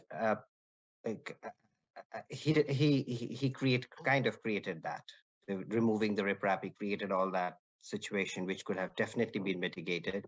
And honestly speaking, some of it was beyond my control to have it. So I'll try to rectify it the best I can. And if there is a written notice that comes from you, I can produce it to him that there's a written notice from the Conservation Committee that needs to be mitigated right away, and put him on the hook for that. Or I can just do something about it. But essentially, from my end, I've tried to act at the best of the diligence to rectify and mitigate everything. But last couple of months have been difficult, and essentially lack of response from the person who was entrusted with this responsibility has essentially brought the silt fence down. Yes. So with all that, is a month, are we going to be able to get any action within a month? Because this extension is going to come from the Conservation Commission. I don't know if this work doesn't happen within that month, what's going to happen. Would you get a second month at that point? So you need to be very sure that this work will be completed, or don't agree to a month. That's where you have to be. I just want to make sure you understand. No, I was actually getting to that. Is that possible? I'm just requesting if we can get a 2-month extension. That would give me enough time to rectify and present it in a much better shape than what is today. Well, Chuck, before you answer that, I'd like to weigh in and say that in this case, I actually think we should do an enforcement action, just because things have been promised and not happened, and it seems like that's a more meaningful piece of leverage than have an extension and maybe or maybe not continuing that the next time as well. you know, you're saying that, hang on, you again, it wouldn't take too much time to fix the erosion barrier. I'm not sure I agree with that, just given how much dirt has been pushed up to it, above it, and beyond it. In the back of the house, it stands like 6 feet beyond the apparent line where the erosion control was supposed to be. So given that, my preference in this case would be an enforcement letter. Yeah, so sorry, Bill, I just want to just follow up on that. I don't expect the applicant to remove what's there and put in a new erosion control. I think he'll clean up behind it and install erosion control just in back of what's already existing, which shouldn't take too much time. The only reason why I asked if he thought he could do it in a month is I wanted the commission to understand what's going on and the possibility of it not getting done within a month. I'm not telling you to give him a month. I just, now you have a better understanding of what's going on and the reluctance to fix something that's constantly getting worse each day. And I don't see the repair, even though we paid someone else to do it. I don't think that's the top priority at this moment. I think the top priority is to just get it done. And then if you need to do something on your own to recoup any money that you've lost from someone else that was supposed to do the work, that's not our concern. Our concern is the constant flow of erosion over the erosion control line. So that's kind of what my thoughts were. And again, why I didn't think that, you know, it's gonna, you know, anyone could just throw out some hay bales and stake them in, you know. Yeah, so sure. So given a chance, I think that's if I'll try to rectify the best I can. I'm just requesting some time so that I can rectify it. And I essentially removing those ripraps has made the problem worse, I would say. But yes, I'll try to rectify it the best I can. Yeah, I'm thinking about the torrential downpour we had this evening with the lightning and all that, and worrying about what it's going to look like in the morning if you go back out there, how much more erosion will have happened. So I think the sooner you can get something in place to slow down that erosion, the better. Sure. I have a quick request from the commission and Chuck to just issue a complete letter saying that this has been completely messed up, because I want, as much as I respect that you don't want to get into the business how I repair it, but I just, if that this condition was created by someone, I would like to prove it. So I want to go back. So if anything that comes from you saying that this soil erosion and stuff that has happened over there, which has been multiple times told by me since I was out, and I would appreciate that. And definitely I would respect what you guys are, where you guys are coming from, and I'll try to mitigate it. Bill, as you soon have as I your can. hand up? Sorry.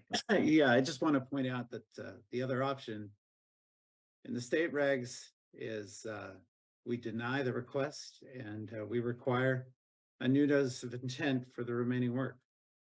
So I understand Brian has mentioned enforcement. Chuck has talked about, you know, what could happen after a month, but I do want to emphasize there is a third path, and we deny it, and you have to file a new notice of intent. You're not authorized to keep doing any work at all. So one possibility is if the commission wants to give a month, but at the end of that month, if we still aren't seeing action, we could require a new notice of intent for the remaining work. And I think that's, you know, weigh that against enforcement, which would be more effective. Just putting that out there. Thanks.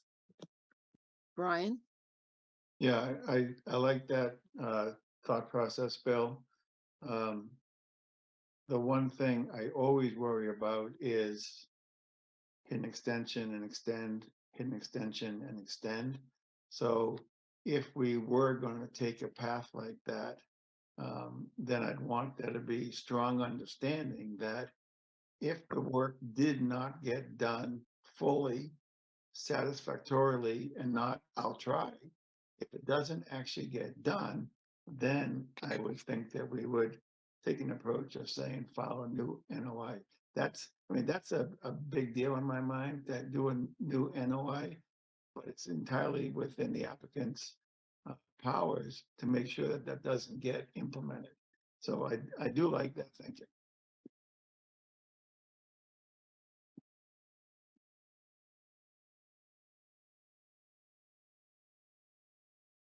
Andrew, Thanks. Yeah, just thinking it through out loud a little bit from what you guys are all saying.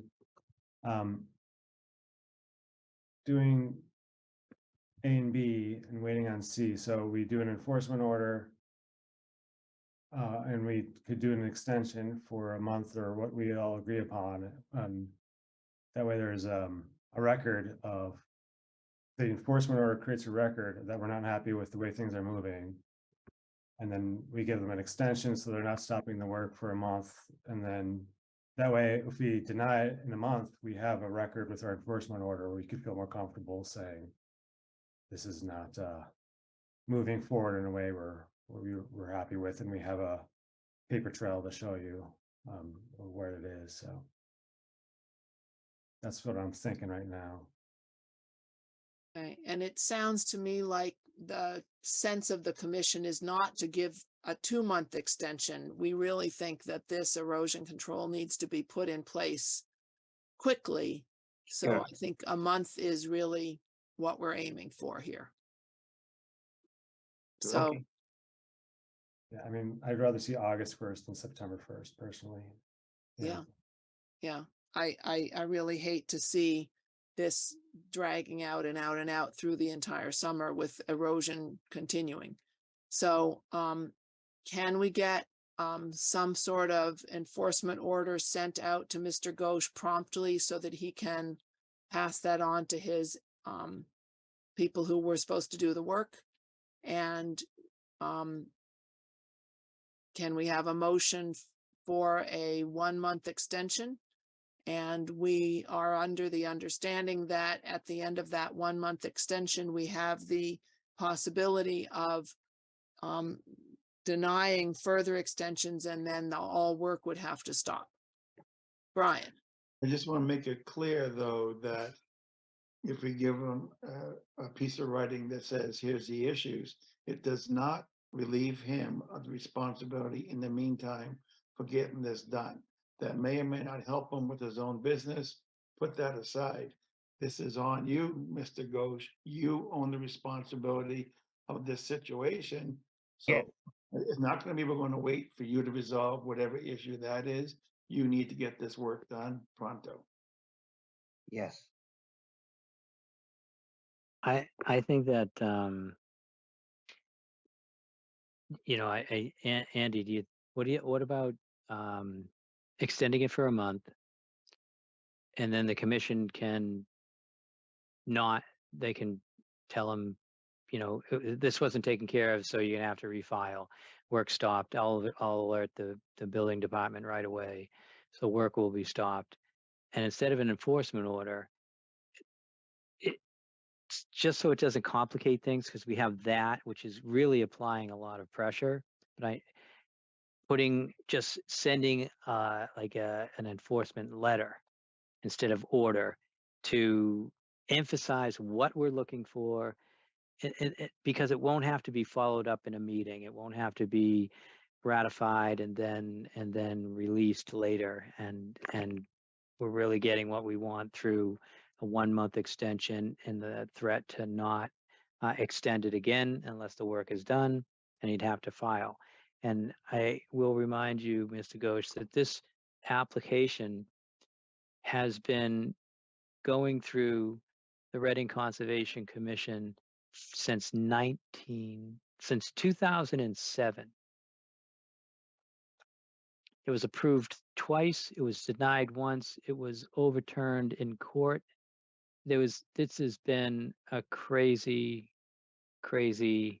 order of conditions and property. So, and there's been many changes from a 2-family to a single family with an in-law apartment, and Mr. Ghosh came up with just a regular single family house, which was probably the best thing for the site in the first place. So anyways, I would not like to see a new notice of intent. So I am hoping that this work gets done, even if you're out there staking in hay bales. Yeah, I will get it done. I will get it done as soon as possible. At the earliest, I will I would hope I get it done within the week and let the commission know that it has been done so that you guys can come and inspect. And I'll try to get it done as soon as possible. And I'm taking it on me. Mr. Ghosh, I know it's just a manner of speaking, but I don't want you to hope and I don't want you to try. This is a place where you want to almost quote Yoda and said, there is no try, there's only do. You need to get Yes. it done. Yes. All right, I think I'm hearing that he is agreeing to that. So not an enforcement order, but Chuck will write a letter, send that to Mr. Ghosh. Mr. Ghosh will, as soon as possible, get the erosion control in place.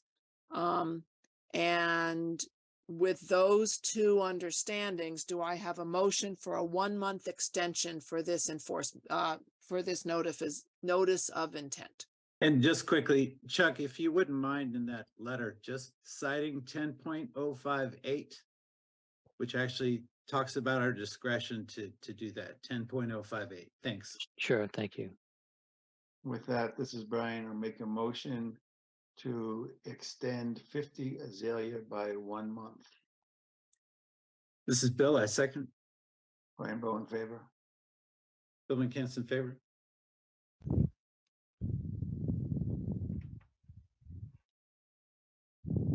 Andrew? Yeah. Andrew Driven in favor. John Sullivan. Martha Moore in favor. Okay, 5-0-0. All right, it's extended. Okay. Thank you, Mr. Ghosh. Thank you. All right. Anything else critical under old new business? Can we jump ahead to discussion items? Yes, and I think Okay. you would say the same thing for discussion items. Anything critical under discussion items? And I do want to give you an update on Simon's Way. But maybe we'll wait. I feel like the next meeting is not going to be any better.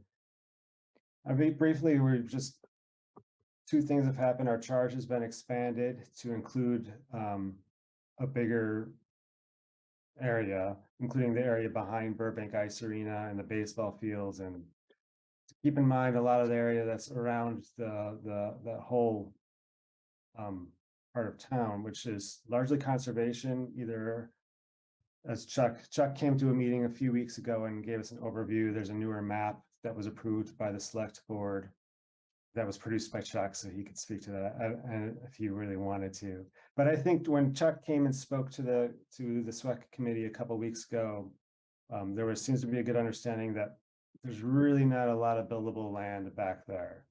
But what we like it from, or at least from my point of view, gives us some flexibility in terms of how we think about the parcel land that we have been focusing on. There's that large parking lot behind the Burbank Ice Arena, which could give us some opportunity and to think about it, of what that could be. The baseball field could potentially be reoriented.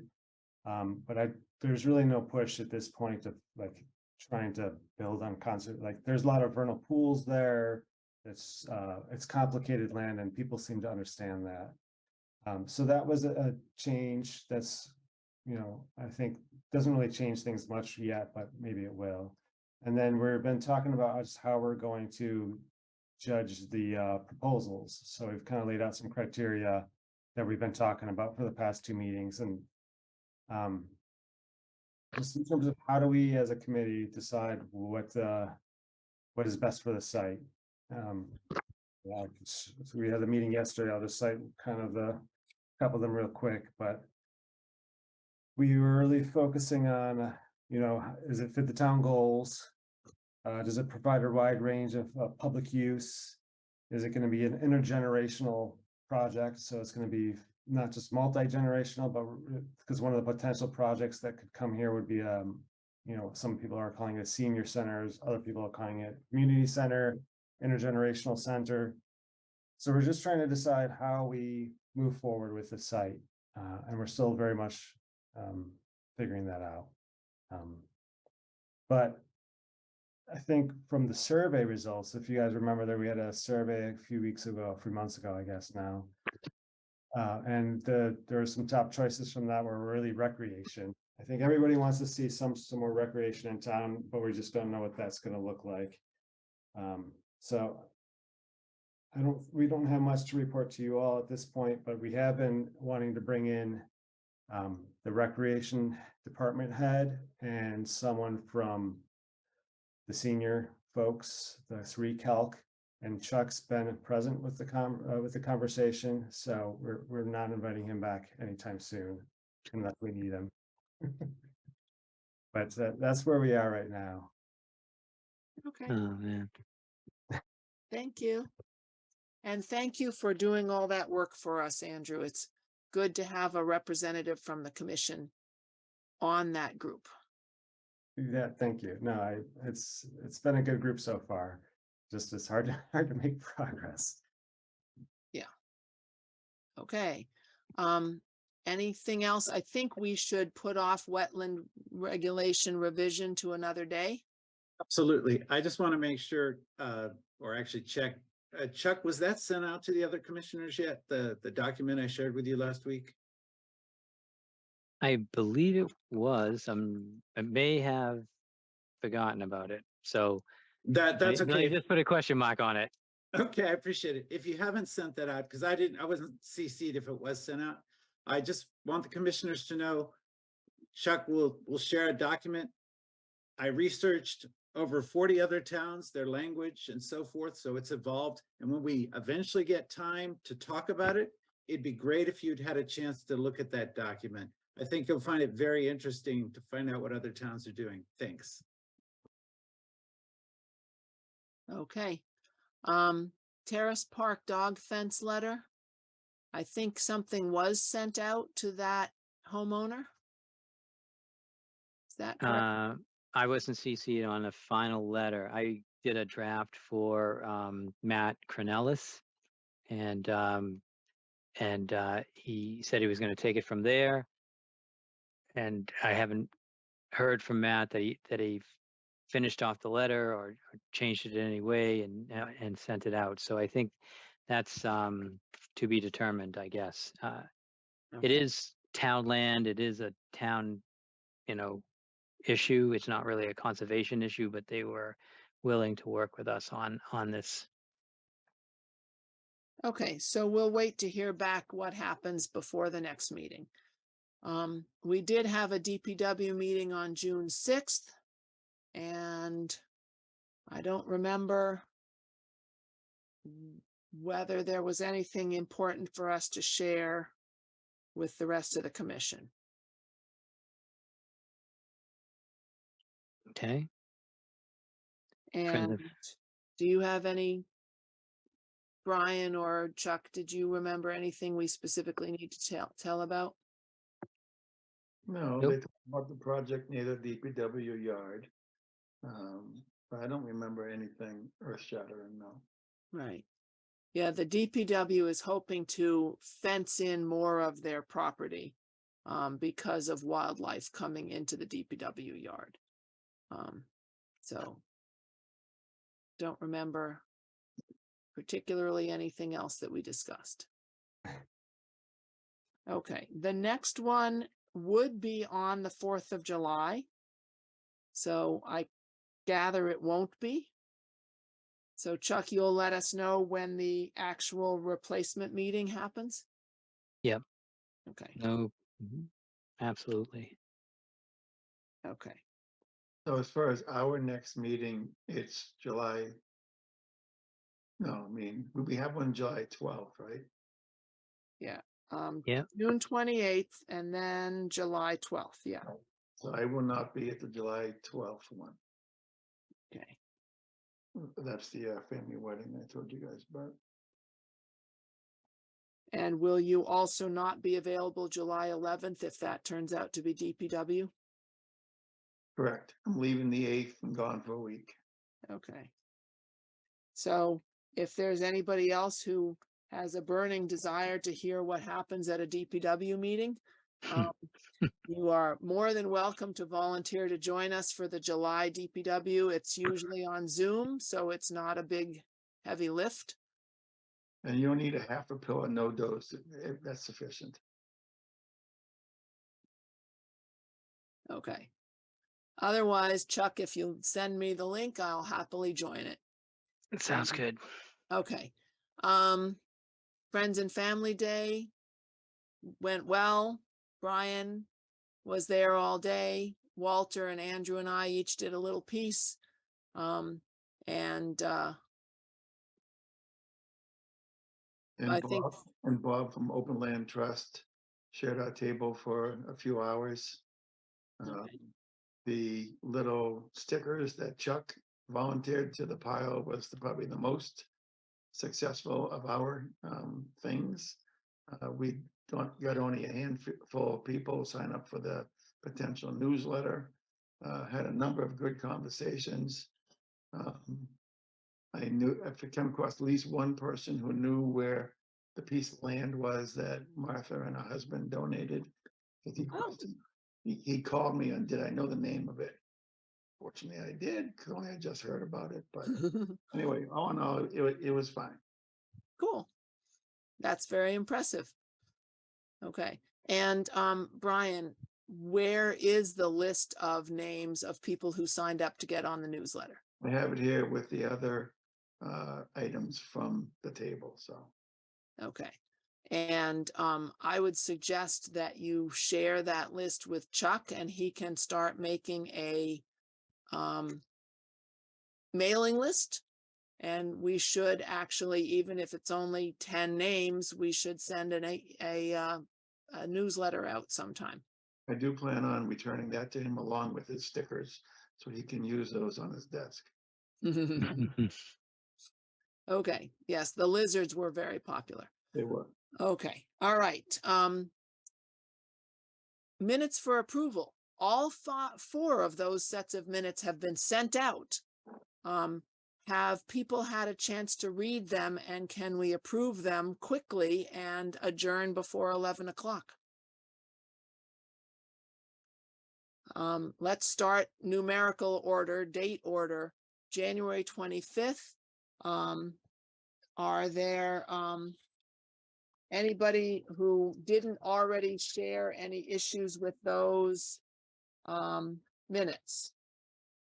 I already told Andrew that he spelled Fodera wrong, but other than that, I thought it was fine. Any other complaints or changes? Okay. Motion to approve the minutes of January 25th? Brian, make a motion to approve the January 25th minutes. This is John at second.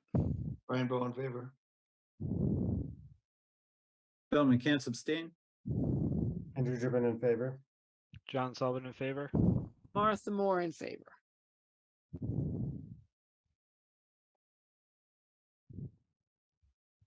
Okay. All right. February 22nd minutes. Anybody have any comments on those?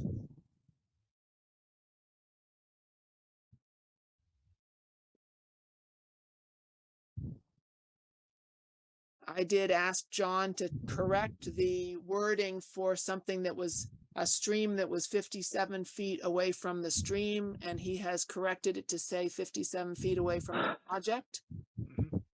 Brian caught that as well. Okay, and then the other one was on Libby Ave, where we're talking about tearing down the house before the garage, but I thought maybe it was a shed before the garage, and they were not actually tearing down the house on Libby Ave. The transcript that I was looking at said house and garage. Okay, Chuck, do you know, were they actually tearing down the house? I don't,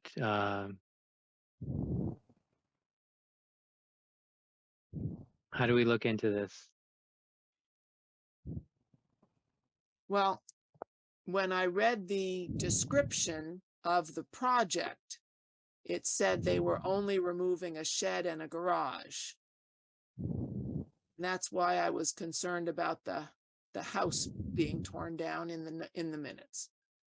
So maybe we should Look in, postpone the yeah, vote look on into that that. till, Yeah, because that's kind of critical. Are they tearing down a house or just a shed? yeah, and I have to say, I don't recall. We'll Okay. bypass that one for now. Okay, so postpone voting on that one. And Chuck, is that one that you've already issued the thing, so you could go back and look at what you issued? I mean, not right now, but before the next meeting? Yes, Okay. That would be the order of conditions, I presume. Would make it clear what they were demolishing.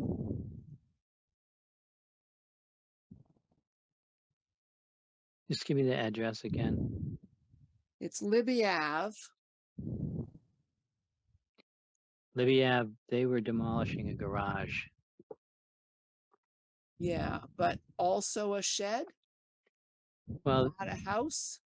the shed can be called a garage and the house was being demolished. This is a guy that's coming in town and he wipes the lots out and he builds something brand new. So both the shed and the house will be raised.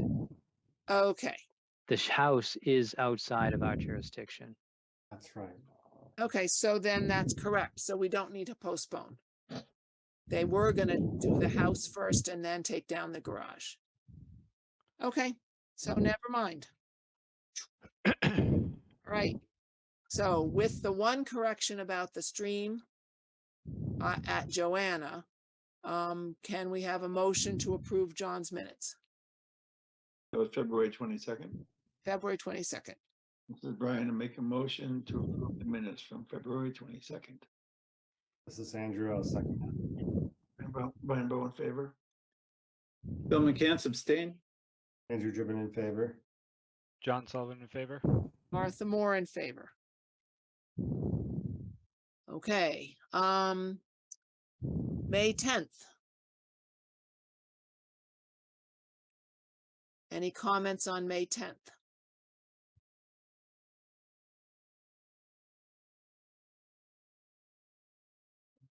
I did send one comment. If you all look at Walter Talbot's Zoom window, I corrected the spelling for his last name. So with that one spelling correction, that was all I saw on May 10th. Did anybody else have any comments or corrections? Okay, can we have a motion? Brian, I make a motion to approve the minutes from May 10th. Bill McCants, I second. Brian Bowe in favor. Bill McCants in favor. Andrew Driven in favor. John Sullivan in favor. Martha Moore in favor. All right, one last one, May 24th. I saw that you sent some comments, but I haven't addressed them yet. Okay, my only comments were the spelling of Mr. Ghosh's name, which I now see has an extra H after the G. That was just the only correction there. Again, Walter Talbot's last name spelled with an O. And you wrote paver patch when you really, I think, meant paver path with just a TH, not a TCH. So they were not substantive corrections, but you know, people want their names spelled right, and I thought a patch might be confusing. Okay, so I'll make those changes and send it back around. Sounds good. Can we approve it as amended? Anybody else have any other changes they caught? Okay, can I have a motion from somebody other than Brian?